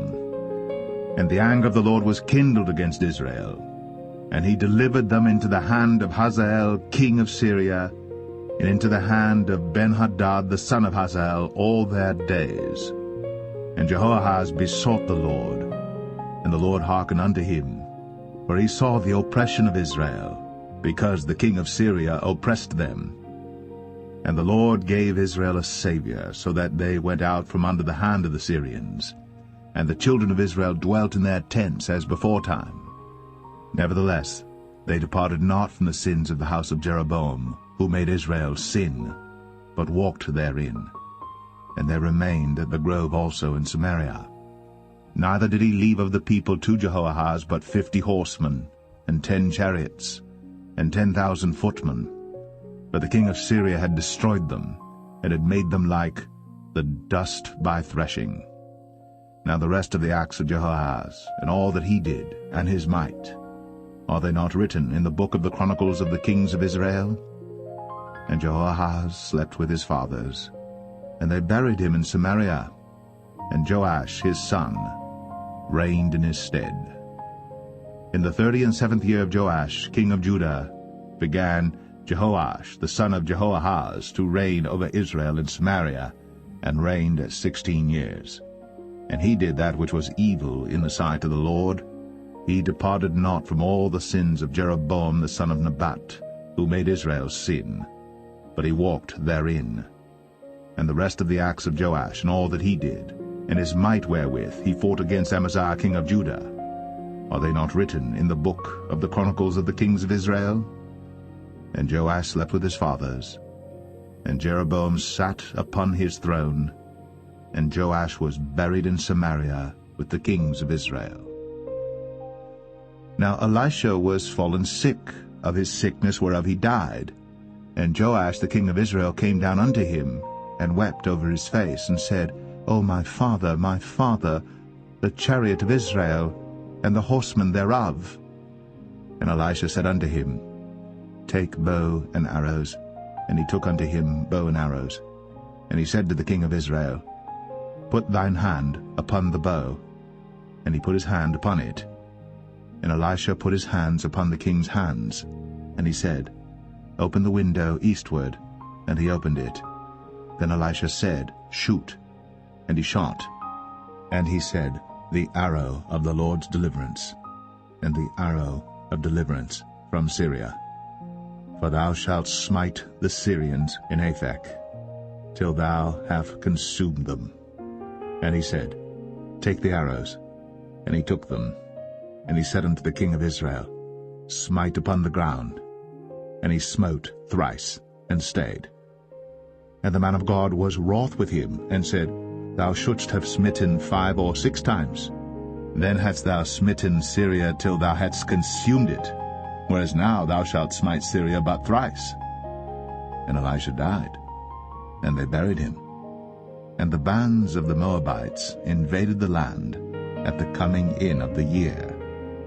And it came to pass, as they were burying a man, that, behold, they spied a band of men, and they cast the man into the sepulchre of Elisha. And when the man was let down and touched the bones of Elisha, he revived and stood up on his feet.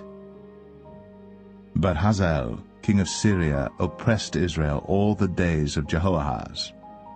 And the Lord was gracious unto them, and had compassion on them, and had respect unto them, because of his covenant with Abraham, Isaac, and Jacob, and would not destroy them, neither cast he them from his presence as yet. So Hazael, king of Syria, died, and Ben-Hadad his son reigned in his stead.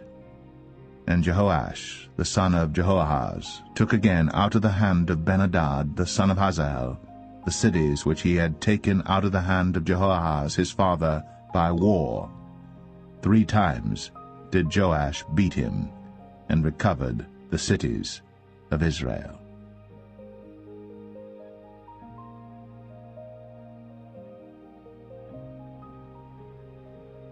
2 Kings 14.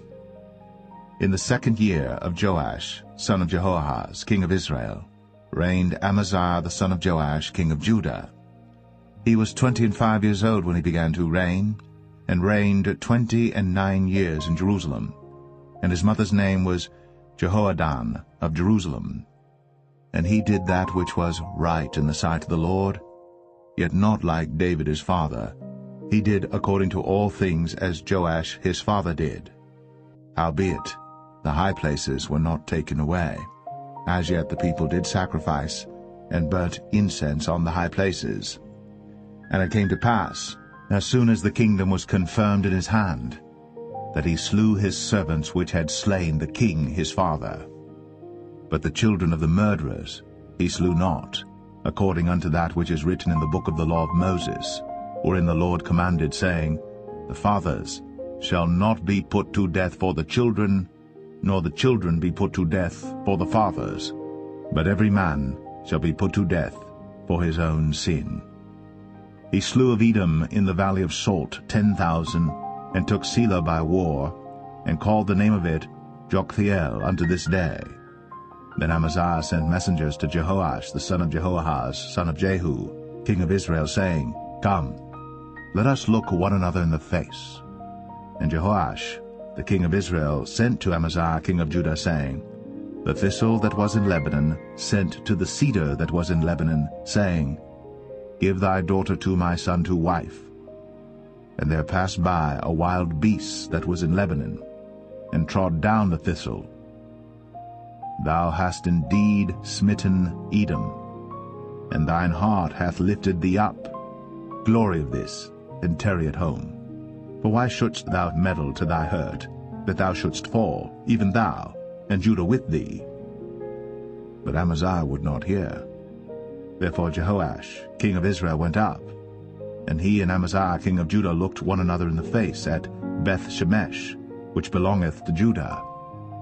And Judah was put to the worse before Israel. and they fled every man to their tents. And Jehoash king of Israel took Amaziah king of Judah, the son of Jehoash, the son of Ahaziah, at Bethshemesh, and came to Jerusalem, and brake down the wall of Jerusalem from the gate of Ephraim unto the corner gate, 400 cubits. And he took all the gold and silver, and all the vessels that were found in the house of the Lord, and in the treasures of the king's house, and hostages, and returned to Samaria. Now the rest of the acts of Jehoash, which he did, and his might, and how he fought with Amaziah king of Judah, are they not written in the book of the Chronicles of the kings of Israel? And Jehoash slept with his fathers, and was buried in Samaria with the kings of Israel. And Jeroboam his son reigned in his stead. And Amaziah the son of Joash king of Judah lived after the death of Jehoash son of Jehoahaz king of Israel 15 years. And the rest of the acts of Amaziah, are they not written in the book of the Chronicles of the kings of Judah? Now they made a conspiracy against him in Jerusalem, and he fled to Lachish. But they sent after him to Lachish, and slew him there. And they brought him on horses, and he was buried at Jerusalem with his fathers in the city of David. And all the people of Judah took Azariah, which was 16 years old, and made him king instead of his father Amaziah. He built Elath, and restored it to Judah. After that the king slept with his fathers. In the 15th year of Amaziah the son of Joash king of Judah, Jeroboam the son of Joash king of Israel began to reign in Samaria, and reigned 41 years. And he did that which was evil in the sight of the Lord. He departed not from all the sins of Jeroboam the son of Nebat, who made Israel to sin. He restored the coast of Israel, from the entering of Hamath unto the sea of the plain, according to the word of the Lord God of Israel, which he spake by the hand of his servant Jonah the son of Amittai the prophet, which was of Gath-hepher. For the Lord saw the affliction of Israel, that it was very bitter, for there was not any shut up, nor any left, nor any helper for Israel. And the Lord said not that he would blot out the name of Israel from under heaven, but he saved them by the hand of Jeroboam the son of Joash. Now the rest of the acts of Jeroboam, and all that he did in his might, how he warred, and how he recovered Damascus and Hamath, which belonged to Judah, for Israel, are they not written in the book of the Chronicles of the kings of Israel? And Jeroboam slept with his fathers, even with the kings of Israel, and Zechariah his son reigned in his stead.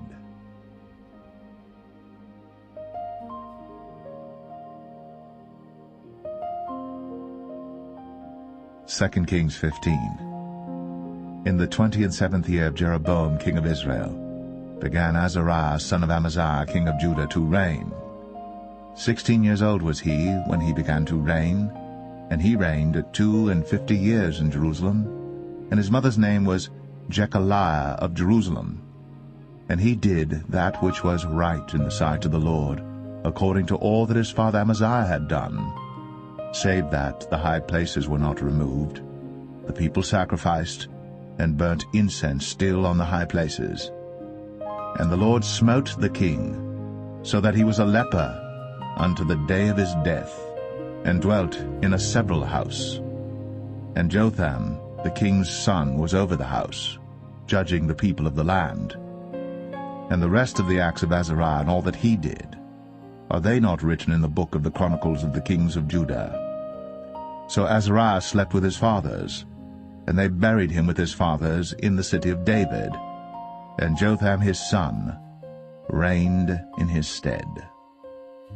In the 38th year of Azariah king of Judah did Zechariah the son of Jeroboam reign over Israel in Samaria 6 months.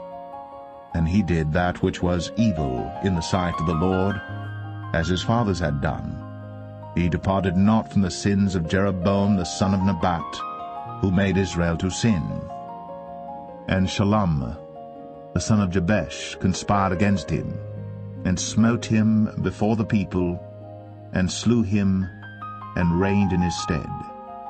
and the rest of the acts of Zechariah, behold, they are written in the book of the chronicles of the kings of Israel.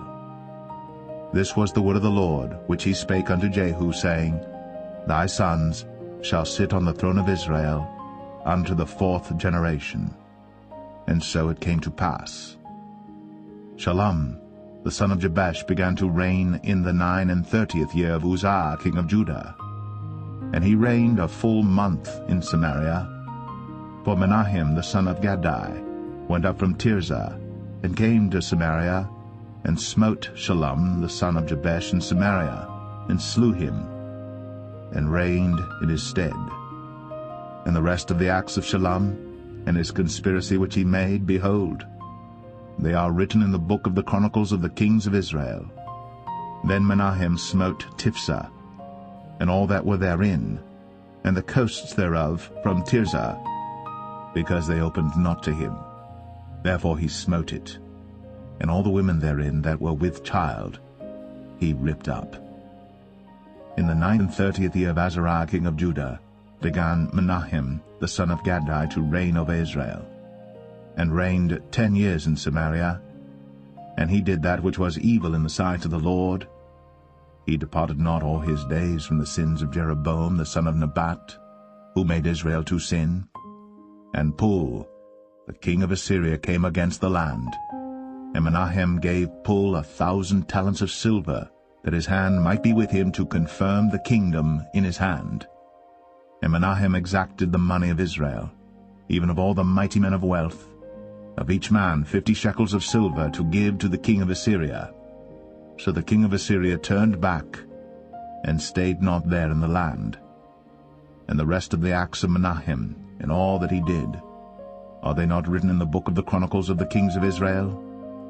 And Menahem slept with his fathers, and Pekahiah his son reigned in his stead. In the 50th year of Azariah king of Judah, Pekahiah the son of Menahem began to reign over Israel in Samaria, and reigned 2 years. And he did that which was evil in the sight of the Lord. He departed not from the sins of Jeroboam the son of Nebat, who made Israel to sin. But Pekah, the son of Remaliah, a captain of his, conspired against him, and smote him in Samaria in the palace of the king's house, with Argob and Arieh, and with him 50 men of the Gileadites. And he killed him, and reigned in his room. And the rest of the acts of Pekahiah, and all that he did, behold, they are written in the book of the chronicles of the kings of Israel. In the 52nd year of Azariah king of Judah, Pekah the son of Remaliah began to reign over Israel in Samaria, and reigned 20 years. And he did that which was evil in the sight of the Lord. He departed not from the sins of Jeroboam the son of Nebat, who made Israel to sin. In the days of Pekah king of Israel came Tiglath-Pileser king of Assyria, and took Ion, and Abel-Beth-Maachah, and Genoa, and Kadesh, and Hazor, and Gilead, and Galilee, all the land of Naphtali, and carried them captive to Assyria. And Hoshea, the son of Elah, made a conspiracy against Pekah the son of Remaliah, and smote him, and slew him, and reigned in his stead, in the 20th year of Jotham the son of Uzziah. And the rest of the acts of Pekah, and all that he did, behold, they are written in the book of the chronicles of the kings of Israel. In the 2nd year of Pekah the son of Remaliah, king of Israel, began Jotham the son of Uzziah, king of Judah, to reign. 25 years old was he when he began to reign, and he reigned 16 years in Jerusalem. And his mother's name was Jerusha, the daughter of Zadok. And he did that which was right in the sight of the Lord. He did according to all that his father Uzziah had done. Howbeit the high places were not removed. The people sacrificed, and burned incense still in the high places. He built the higher gate of the house of the Lord. Now the rest of the acts of Jotham, and all that he did, are they not written in the book of the chronicles of the kings of Judah? In those days the Lord began to send against Judah Rezin, the king of Syria, and Pekah the son of Remaliah. And Jotham slept with his fathers, and was buried with his fathers in the city of David his father. And Ahaz, his son, reigned in his stead.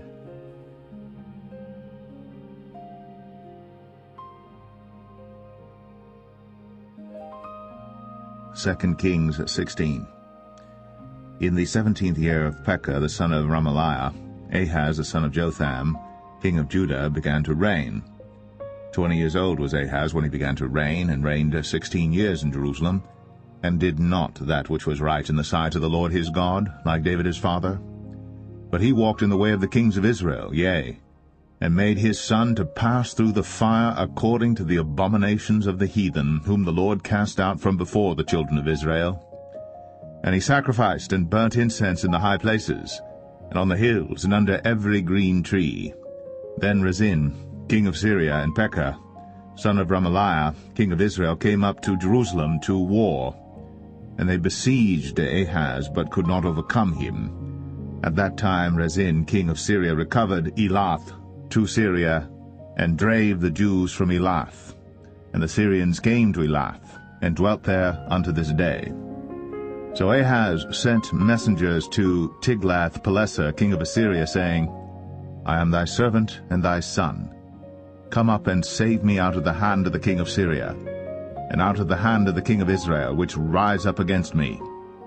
And Ahaz took the silver and gold that was found in the house of the Lord, and in the treasures of the king's house, and sent it for a present to the king of Assyria. And the king of Assyria hearkened unto him. For the king of Assyria went up against Damascus, and took it, and carried the people of it captive to Kir, and slew Rezin. And King Ahaz went to Damascus to meet Tiglath-Pileser, king of Assyria, and saw an altar that was at Damascus. And King Ahaz sent to Urijah the priest the fashion of the altar, and the pattern of it, according to all the workmanship thereof. And Urijah the priest built an altar according to all that King Ahaz had sent from Damascus. So Urijah the priest made it, against King Ahaz came from Damascus. And when the king was come from Damascus, the king saw the altar, and the king approached to the altar, and offered thereon. And he burnt his burnt offering and his meat offering, and poured his drink offering, and sprinkled the blood of his peace offerings upon the altar. And he brought also the brazen altar, which was before the Lord, from the forefront of the house, from between the altar and the house of the Lord, and put it on the north side of the altar. And King Ahaz commanded Urijah the priest, saying, Upon the great altar burn the morning burnt offering, and the evening meat offering, and the king's burnt sacrifice, and his meat offering, with the burnt offering of all the people of the land, and their meat offering, and their drink offerings, and sprinkle upon it all the blood of the burnt offering, and all the blood of the sacrifice, and the brazen altar shall be for me to inquire by. Thus did Urijah the priest, according to all that King Ahaz commanded. And King Ahaz cut off the borders of the bases, and removed the laver from off them, and took down the sea from off the brazen oxen that were under it, and put it upon a pavement of stones. And the covert for the Sabbath that they had built in the house, and the king's entry without, turned he from the house of the Lord for the king of Assyria. Now the rest of the acts of Ahaz which he did, are they not written in the book of the chronicles of the kings of Judah? And Ahaz slept with his fathers, and was buried with his fathers in the city of David, and Hezekiah his son reigned in his stead.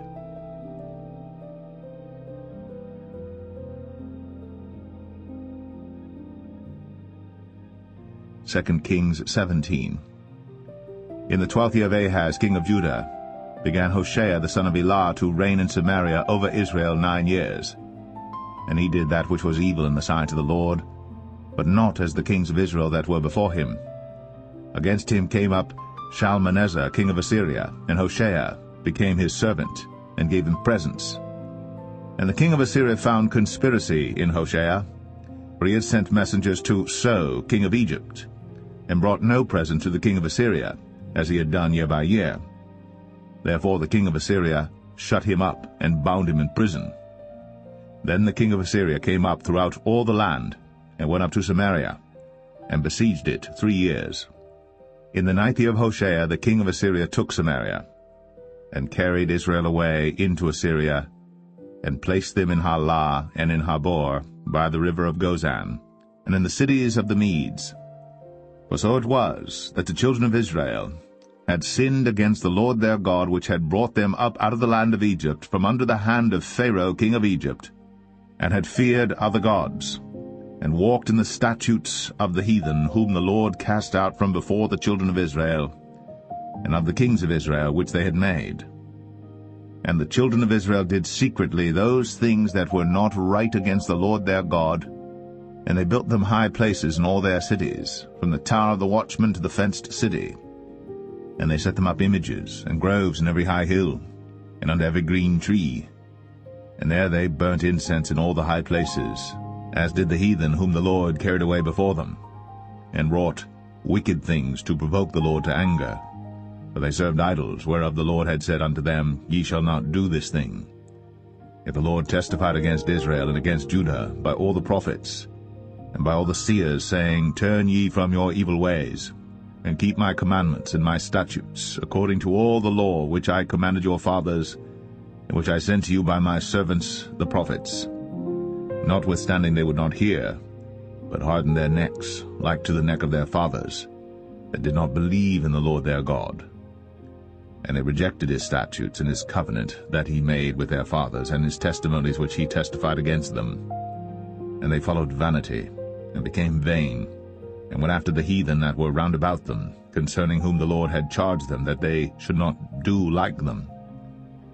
And they left all the commandments of the Lord their God, and made them molten images, even 2 calves, and made a grove, and worshipped all the host of heaven, and served Baal. And they caused their sons and their daughters to pass through the fire, and used divination and enchantments, and sold themselves to do evil in the sight of the Lord, to provoke him to anger. Therefore the Lord was very angry with Israel, and removed them out of his sight. There was none left but the tribe of Judah only.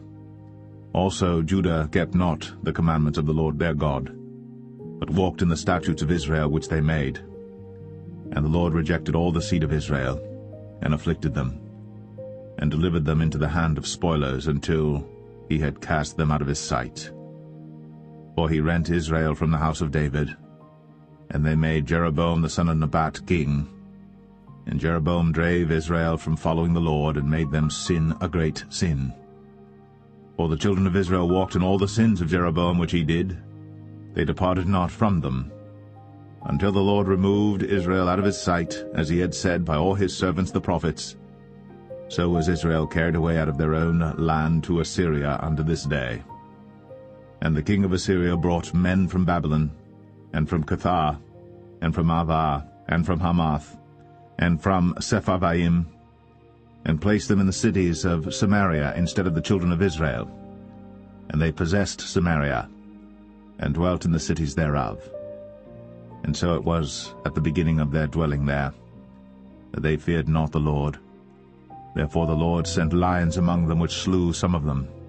Wherefore they spake to the king of Assyria, saying, The nations which thou hast removed and placed in the cities of Samaria know not the manner of the God of the land. Therefore he hath sent lions among them, and behold, they slay them, because they know not the manner of the God of the land. Then the king of Assyria commanded, saying, Carry thither one of the priests whom ye brought from thence, and let them go and dwell there, and let him teach them the manner of the God of the land. Then one of the priests whom they had carried away from Samaria came and dwelt in Bethel, and taught them how they should fear the Lord. Howbeit every nation made gods of their own, and put them in the houses of the high places which the Samaritans had made, every nation in their cities wherein they dwelt.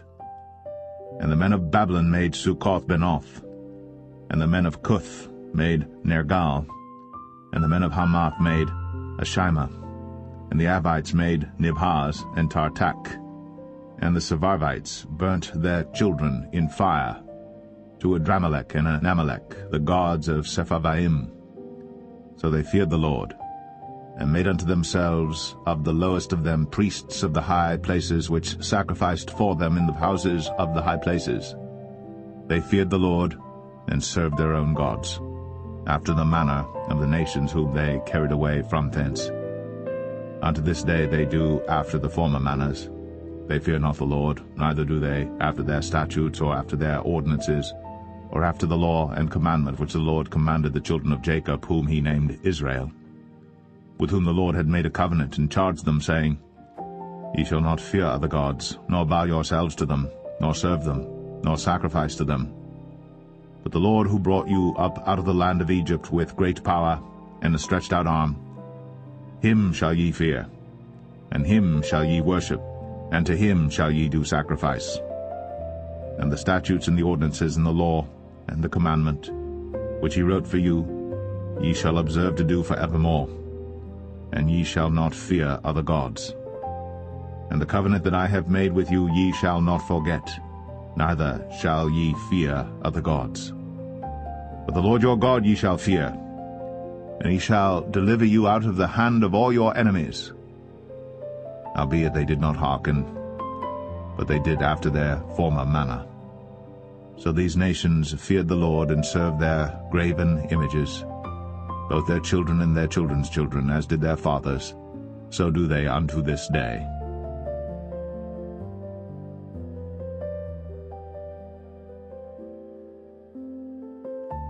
Second Kings 18. Now it came to pass in the 3rd year of Hoshea son of Elah, king of Israel, that Hezekiah the son of Ahaz, king of Judah, began to reign. 25 years old was he when he began to reign, and he reigned 29 years in Jerusalem.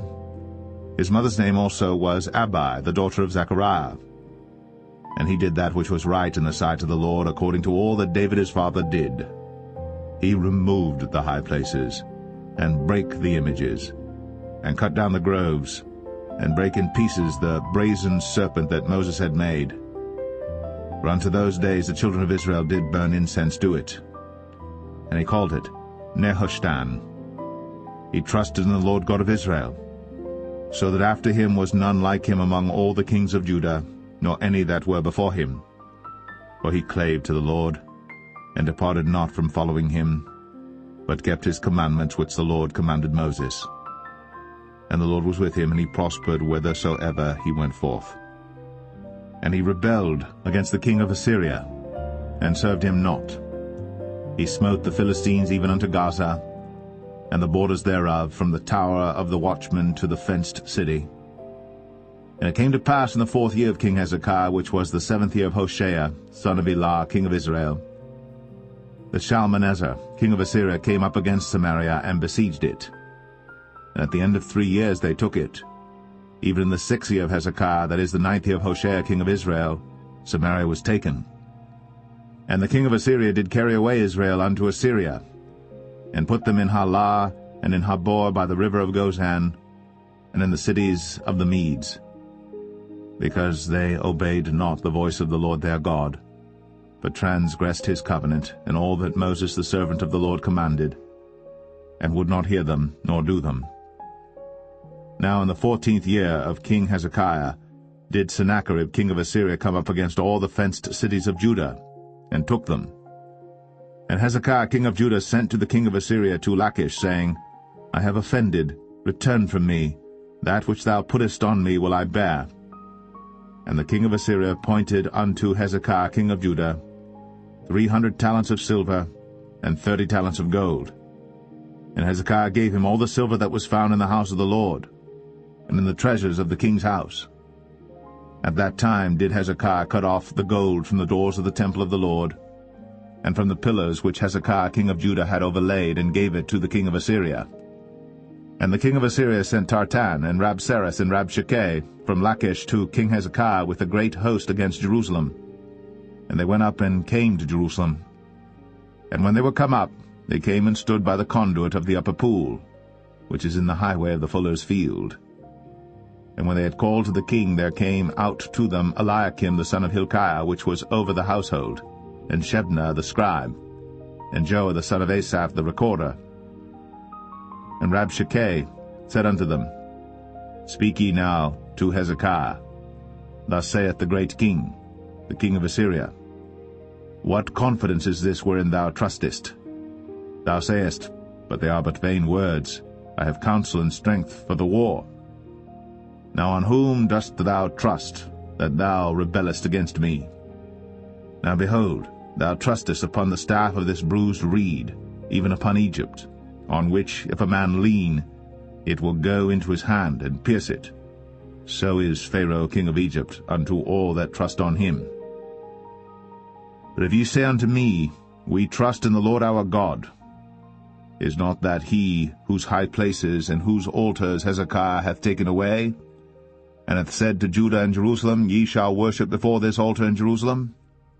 Now therefore I pray thee, give pledges to my lord the king of Assyria, and I will deliver thee 2,000 horses, if thou be able on thy part to set riders upon them.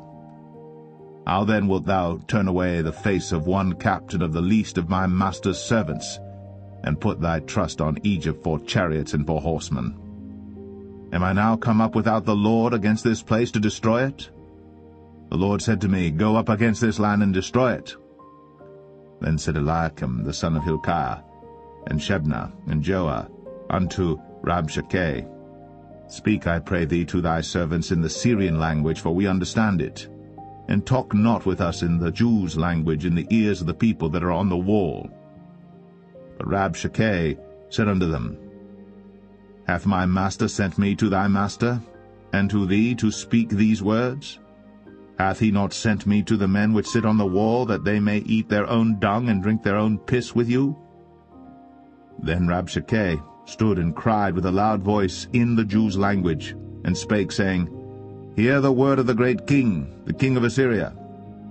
Thus saith the king, Let not Hezekiah deceive you, for he shall not be able to deliver you out of his hand. Neither let Hezekiah make you trust in the Lord, saying, The Lord will surely deliver us, and the city shall not be delivered into the hand of the king of Assyria. Hearken not to Hezekiah, for thus saith the king of Assyria, Make an agreement with me by a present, and come out to me. And then eat ye every man of his own vine, and every one of his fig tree, and drink ye every one the waters of his cistern, until I come and take you away to a land like your own land, a land of corn and wine, a land of bread and vineyards, a land of oil olive and of honey, that ye may live and not die.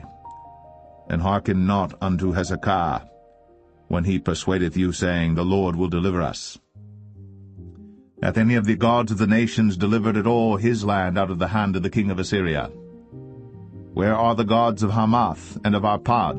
Where are the gods of Sepharvaim, Hena, and Eva? Have they delivered Samaria out of mine hand?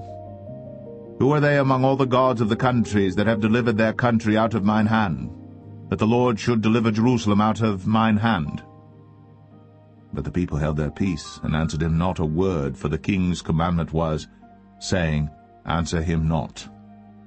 Then came Eliakim the son of Hilkiah, which was over the household, and Shebna the scribe, and Joah the son of Asaph the recorder, to Hezekiah with their clothes rent, and told him the words of Rabshakeh.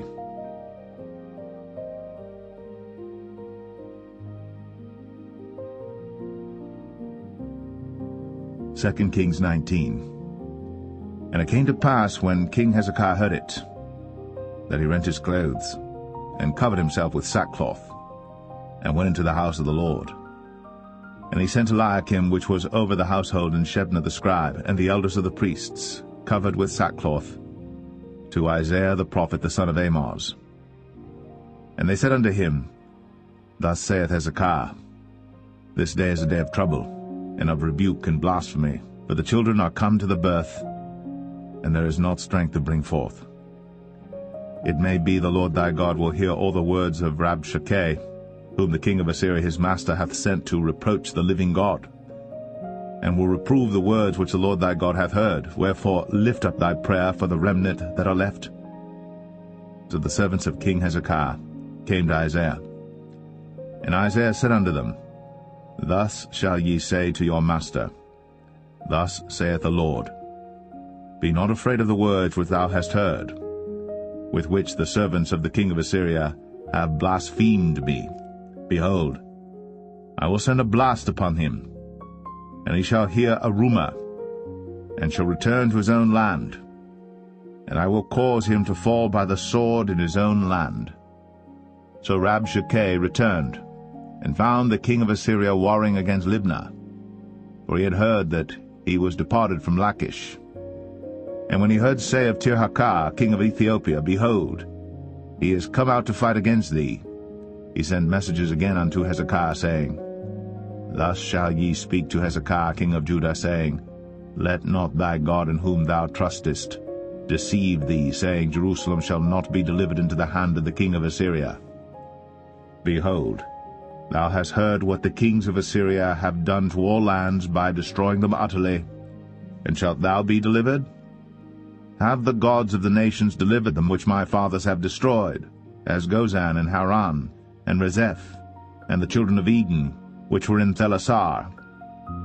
Where is the king of Hamath, and the king of Arpad, and the king of the city of Sepharvaim, of Hena and Ivah?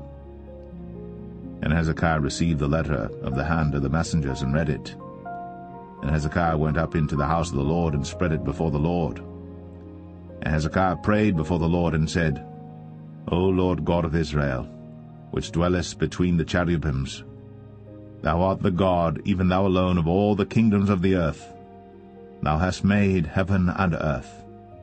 Lord, bow down thine ear, and hear. Open, Lord, thine eyes, and see. And hear the words of Sennacherib, which hath sent him to reproach the living God. Of a truth, Lord, the kings of Assyria have destroyed the nations and their lands, and have cast their gods into the fire. For they were no gods, but the work of men's hands, wood and stone. Therefore they have destroyed them. Now therefore, O Lord our God, I beseech thee, save thou us out of his hand, that all the kingdoms of the earth may know that thou art the Lord God, even thou only. Then Isaiah the son of Amoz sent to Hezekiah, saying, Thus saith the Lord God of Israel, That which thou hast prayed to me against Sennacherib, king of Assyria, I have heard. This is the word that the Lord hath spoken concerning him. The virgin, the daughter of Zion, hath despised thee, and laughed thee to scorn. The daughter of Jerusalem hath shaken her head at thee. Whom hast thou reproached and blasphemed? And against whom hast thou exalted thy voice, and lifted up thine eyes on high, even against the Holy One of Israel? By thy messengers thou hast reproached the Lord, and hast said, With the multitude of my chariots I am come up to the height of the mountains, to the sides of Lebanon, and will cut down the tall cedar trees thereof, and the choice fir trees thereof, and I will enter into the lodgings of his borders, and into the forest of his Carmel. I have digged and drunk strange waters, and with the sole of my feet have I dried up all the rivers of besieged places. Hast thou not heard long ago how I have done it, and of ancient times that I have formed it? Now have I brought it to pass, that thou shouldst be to lay waste fenced cities into ruinous heaps. Therefore their inhabitants were of small power. They were dismayed and confounded.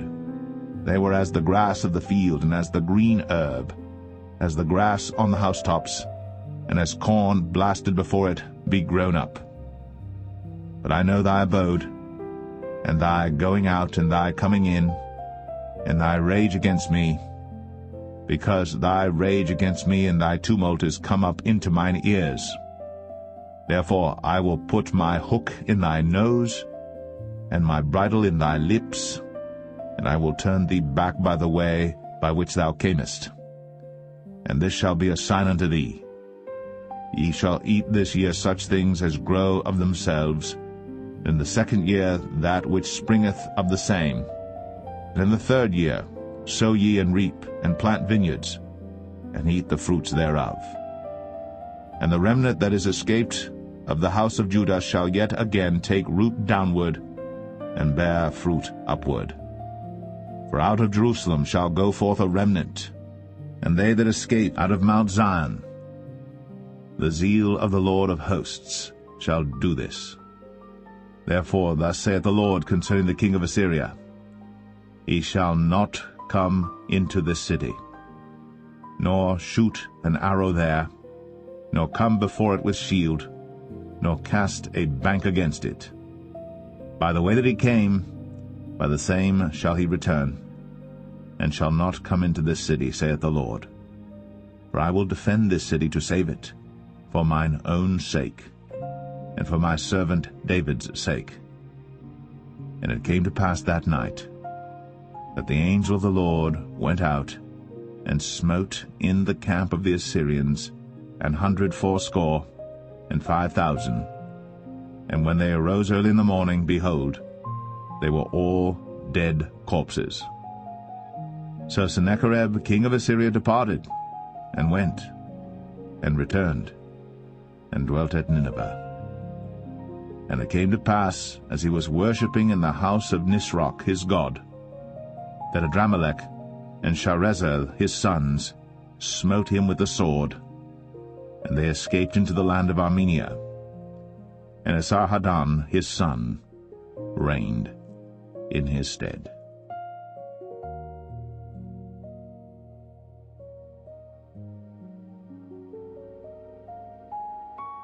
Second Kings 20. In those days was Hezekiah sick unto death. And the prophet Isaiah the son of Amoz came to him, and said unto him, Thus saith the Lord, Set thine house in order, for thou shalt die, and not live. Then he turned his face to the wall, and prayed unto the Lord, saying, I beseech thee, O Lord, remember now how I have walked before thee in truth, and with a perfect heart, and have done that which is good in thy sight. And Hezekiah wept sore. And it came to pass, afore Isaiah was gone out into the middle court, that the word of the Lord came to him, saying, Turn again, and tell Hezekiah, the captain of my people, Thus saith the Lord, the God of David thy father, I have heard thy prayer, I have seen thy tears. Behold, I will heal thee. On the third day thou shalt go up into the house of the Lord. And I will add unto thy days 15 years, and I will deliver thee and this city out of the hand of the king of Assyria, and I will defend this city for mine own sake, and for my servant David's sake. Then Isaiah said, Take a lump of figs. And they took and laid it on the boil, and he recovered. And Hezekiah said unto Isaiah, What shall be the sign that the Lord will heal me, and that I shall go up into the house of the Lord the third day? And Isaiah said, This sign shalt thou have of the Lord, that the Lord will do the thing that he hath spoken. Shall the shadow go forward 10 degrees, or go back 10 degrees? And Hezekiah answered, It is a light thing for the shadow to go down 10 degrees, nay, but let the shadow return backward 10 degrees. And Isaiah the prophet cried unto the Lord, and he brought the shadow 10 degrees backward, by which it had gone down in the dial of Ahaz. At that time Baruch Baladan, the son of Baladan, king of Babylon, sent letters and a present unto Hezekiah, for he had heard that Hezekiah had been sick. And Hezekiah hearkened unto them, and showed them all the house of his precious things, the silver, and the gold, and the spices, and the precious ointment, and all the house of his armor, and all that was found in his treasures. There was nothing in his house, nor in all his dominion, that Hezekiah showed them not. Then came Isaiah the prophet unto King Hezekiah, and said unto him, What said these men, and from whence came they unto thee? And Hezekiah said, They are come from a far country, even from Babylon. And he said, What have they seen in thine house? And Hezekiah answered, All the things that are in mine house have they seen. There is nothing among my treasures that I have not showed them. And Isaiah said unto Hezekiah, Hear the word of the Lord. Behold, the days come, that all that is in thine house, and that which thy fathers have laid up in store unto this day, shall be carried into Babylon. Nothing shall be left, saith the Lord. And of thy sons that shall issue from thee, which thou shalt beget, shall they take away, and they shall be eunuchs in the palace of the king of Babylon. Then said Hezekiah unto Isaiah, Good is the word of the Lord which thou hast spoken. And he said, Is it not good if peace and truth be in my days? and the rest of the acts of Hezekiah, and all his might, and how he made a pool and a conduit, and brought water into the city, are they not written in the book of the Chronicles of the kings of Judah? And Hezekiah slept with his fathers, and Manasseh his son reigned in his stead.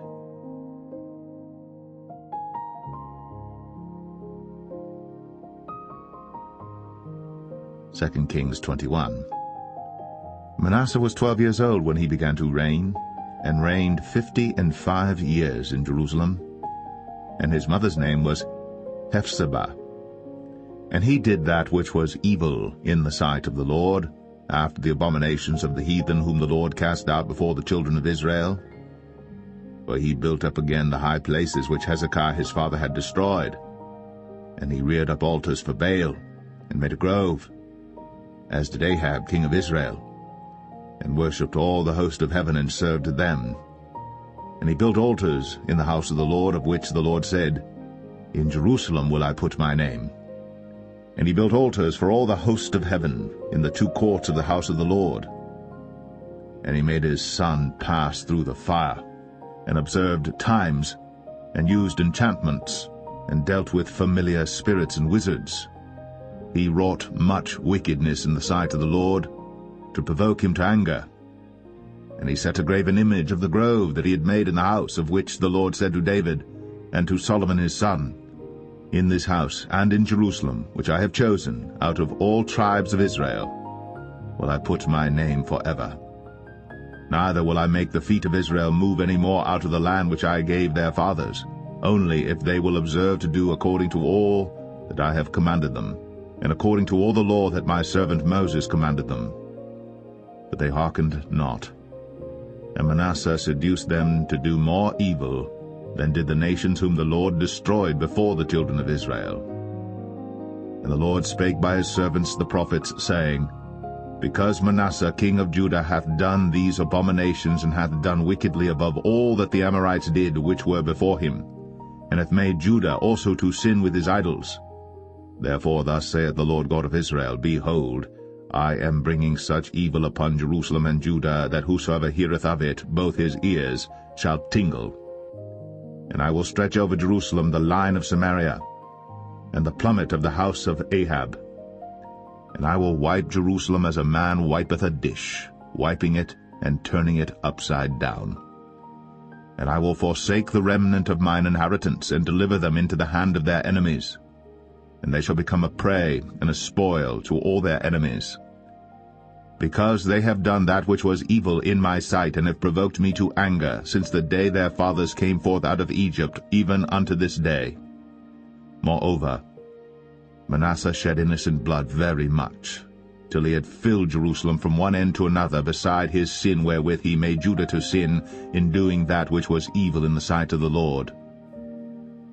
Now the rest of the acts of Manasseh, and all that he did, and his sin that he sinned, are they not written in the book of the Chronicles of the kings of Judah?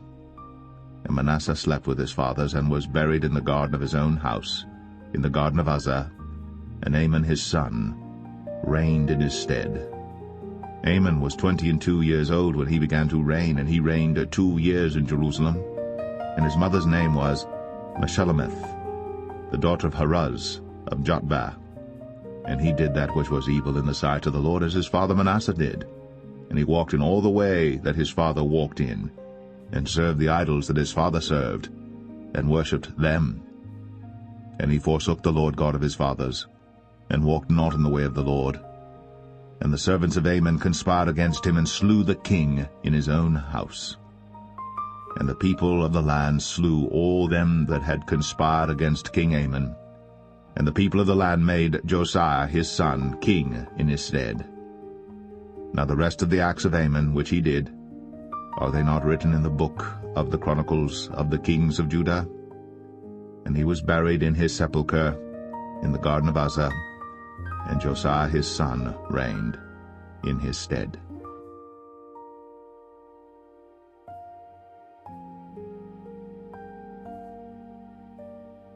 Second Kings 22. Josiah was 8 years old when he began to reign, and he reigned 31 years in Jerusalem. and his mother's name was Jedidah, the daughter of Adaiah of Boskath. And he did that which was right in the sight of the Lord, and walked in all the way of David his father, and turned not aside to the right hand or to the left.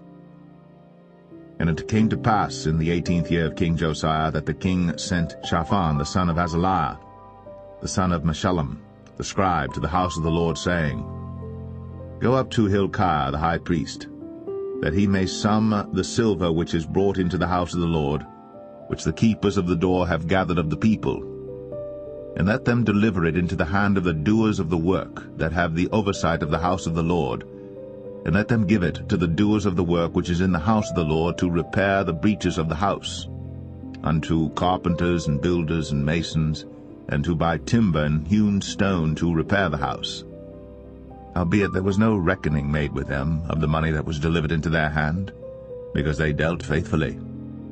And Hilkiah the high priest said unto Shaphan the scribe, I have found the book of the law in the house of the Lord. And Hilkiah gave the book to Shaphan, and he read it. And Shaphan the scribe came to the king, and brought the king word again, and said, Thy servants have gathered money that was found in the house, and have delivered it into the hand of them that do the work, that have the oversight of the house of the Lord. And Shaphan the scribe showed the king, saying, Hilkiah the priest hath delivered me a book. And Shaphan read it before the king. And it came to pass, when the king had heard the words of the book of the law, that he rent his clothes. And the king commanded Hilkiah the priest, and Ahikam the son of Shaphan, and Achbor the son of Micaiah, and Shaphan the scribe, and Asahiah a servant of the king's, saying, Go ye, inquire the Lord for me, and for the people, and for all Judah, concerning the words of this book that is found. For great is the wrath of the Lord that is kindled against us, because our fathers have not hearkened unto the words of this book, to do according unto all that which is written concerning us.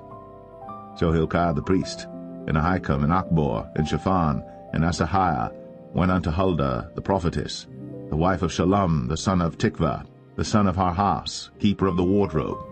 Now she dwelt in Jerusalem in the college, and they communed with her.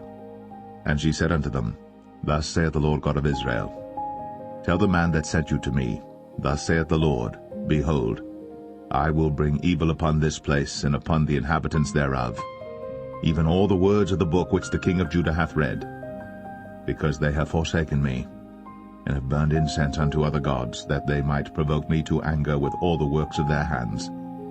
Therefore my wrath shall be kindled against this place, and shall not be quenched. But to the king of Judah, which sent you to inquire of the Lord, thus shall ye say to him, Thus saith the Lord God of Israel, as touching the words which thou hast heard, because thine heart was tender, and thou hast humbled thyself before the Lord, when thou heardest what I spake against this place, and against the inhabitants thereof, that they should become a desolation and a curse, and hast rent thy clothes, and wept before me. I also have heard thee, saith the Lord. Behold, therefore, I will gather thee unto thy fathers, and thou shalt be gathered into thy grave in peace. And thine eyes shall not see all the evil which I will bring upon this place. And they brought the king word again.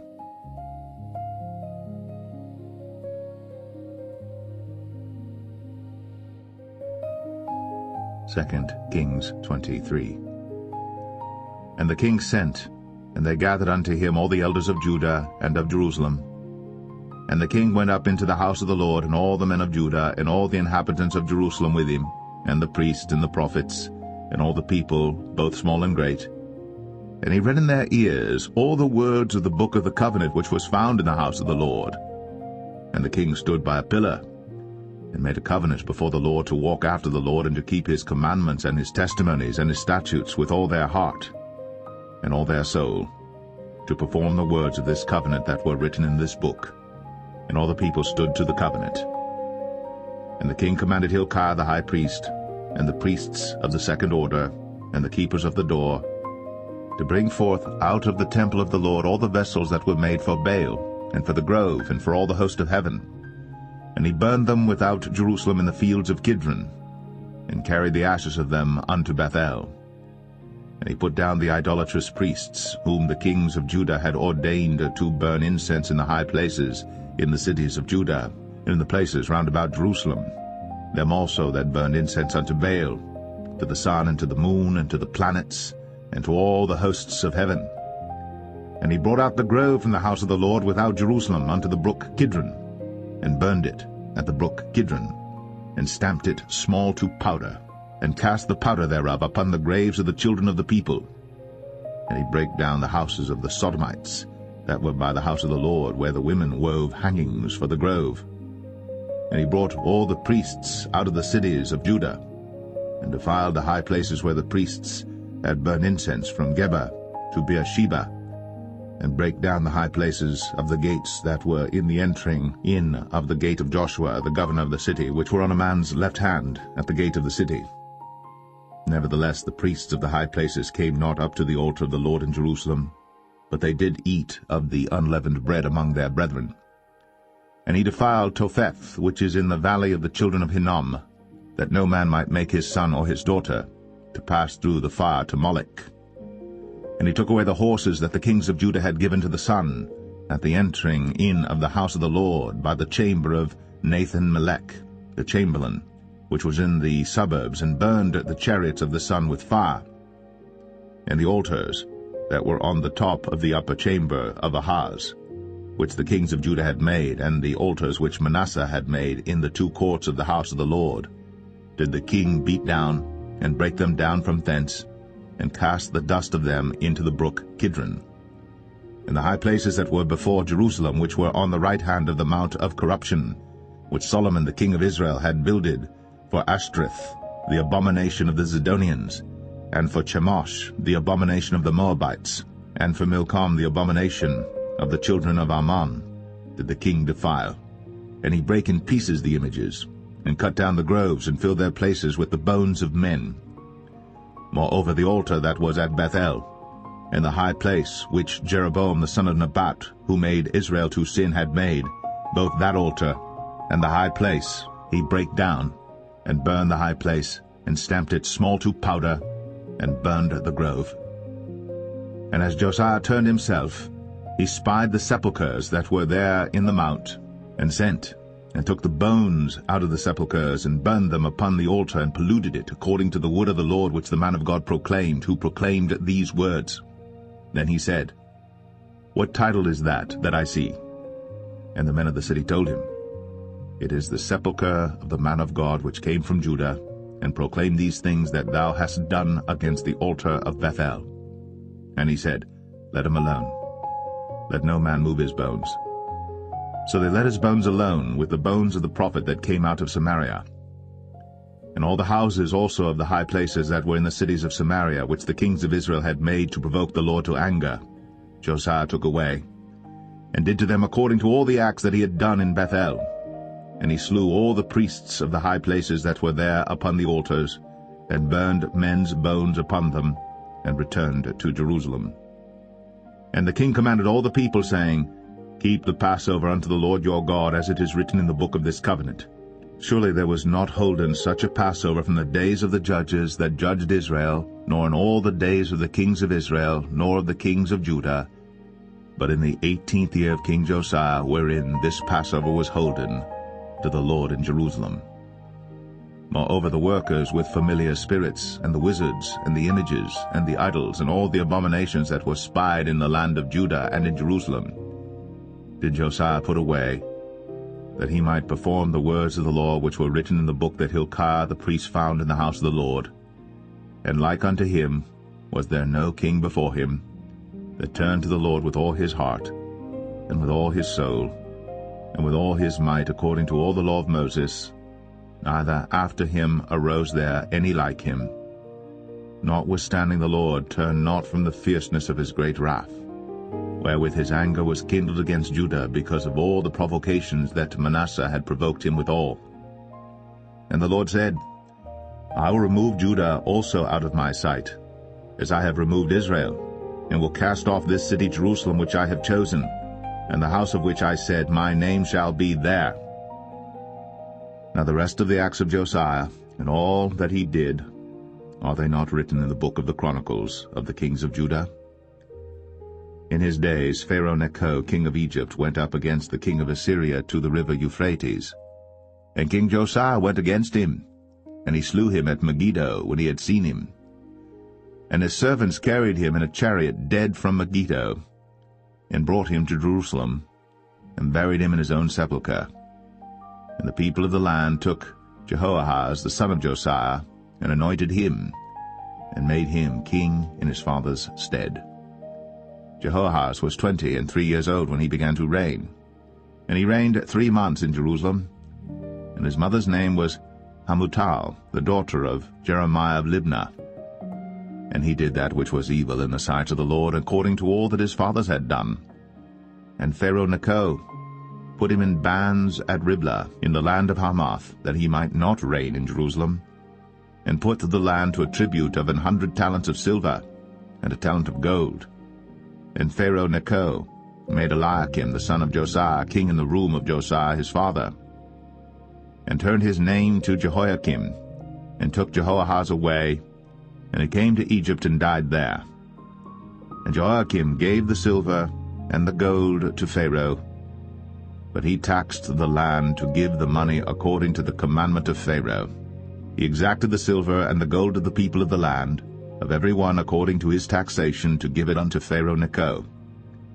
Jehoiakim was 25 years old when he began to reign, and he reigned 11 years in Jerusalem. And his mother's name was Zebudah, the daughter of Pedaiah of Rumah. And he did that which was evil in the sight of the Lord, according to all that his fathers had done.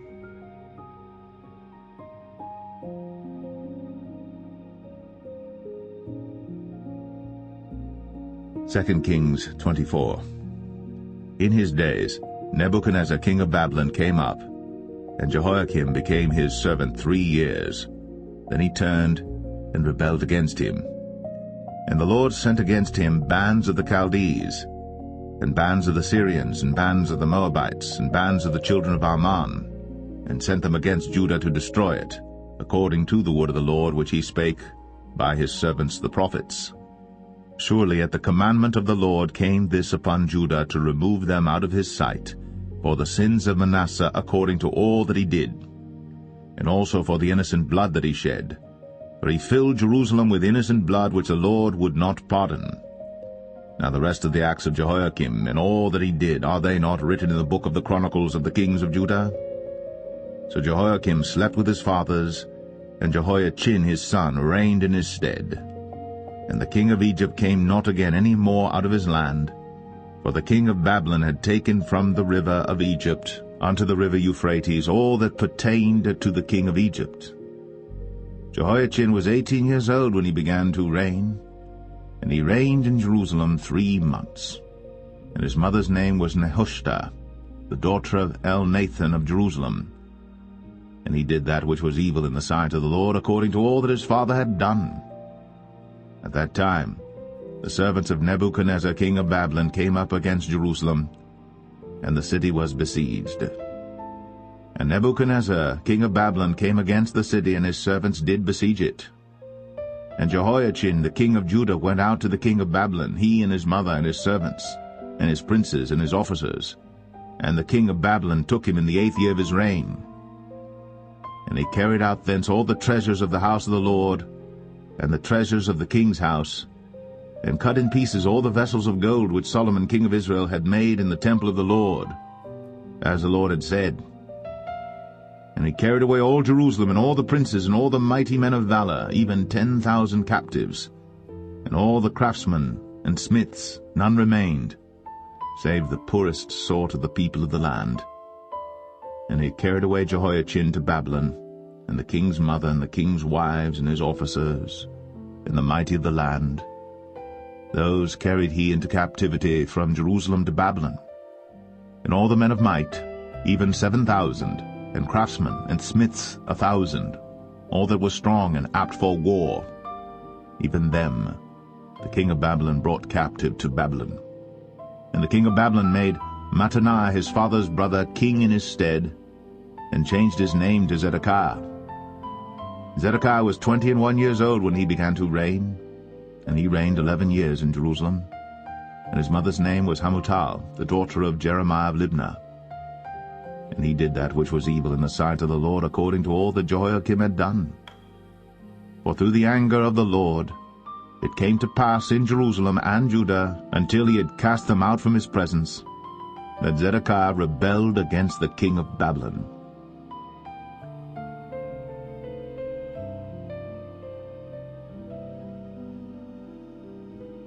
Second Kings 25.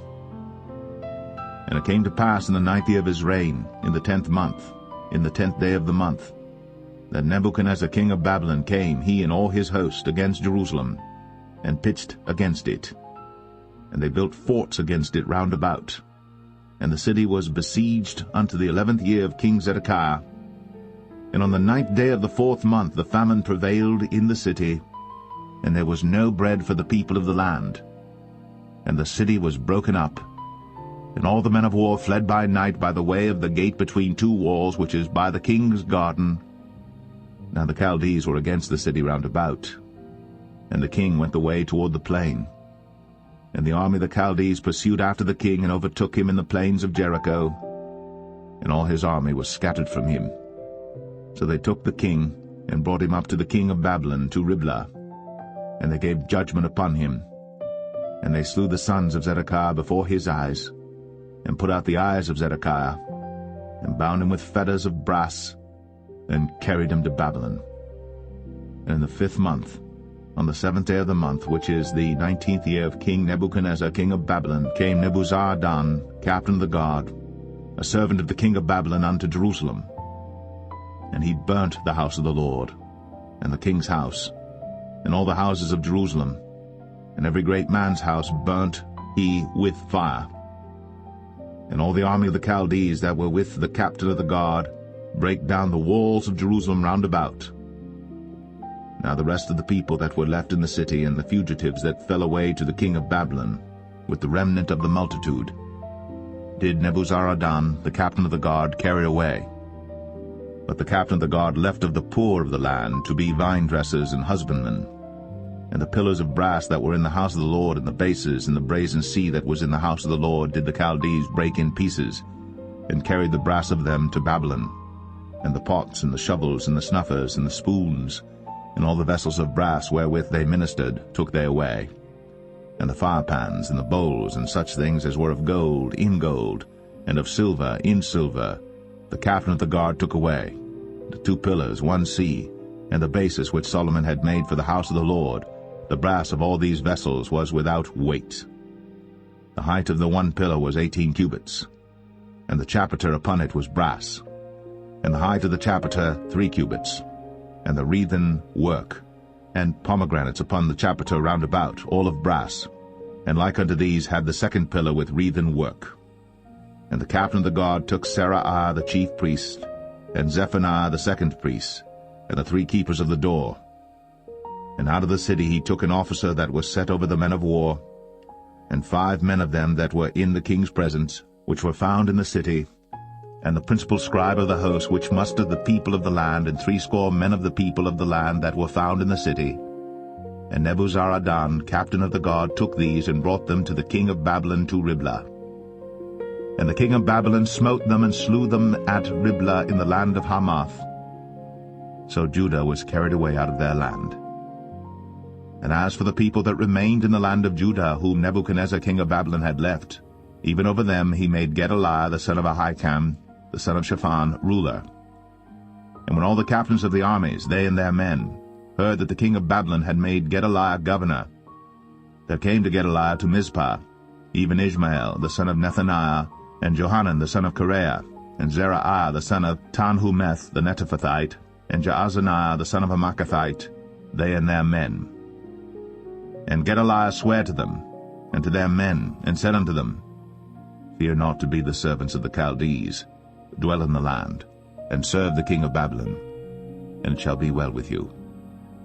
But it came to pass in the 7th month, that Ishmael the son of Nethaniah, the son of Elishama, of the seed royal, came, and 10 men with him, and smote Gedaliah, that he died, and the Jews and the Chaldees that were with him at Mizpah. and all the people, both small and great. And the captains of the armies arose and came to Egypt, for they were afraid of the Chaldees. And it came to pass in the 37th year of the captivity of Jehoiachin king of Judah, in the 12th month, on the 27th day of the month, that Evil-Merodach king of Babylon, in the year that he began to reign, did lift up the head of Jehoiachin king of Judah out of prison, and he spake kindly to him, and set his throne above the throne of the kings that were with him in Babylon, and changed his prison garments. And he did eat bread continually before him all the days of his life. And his allowance was a continual allowance given him of the king, a daily rate for every day, all the days of his life.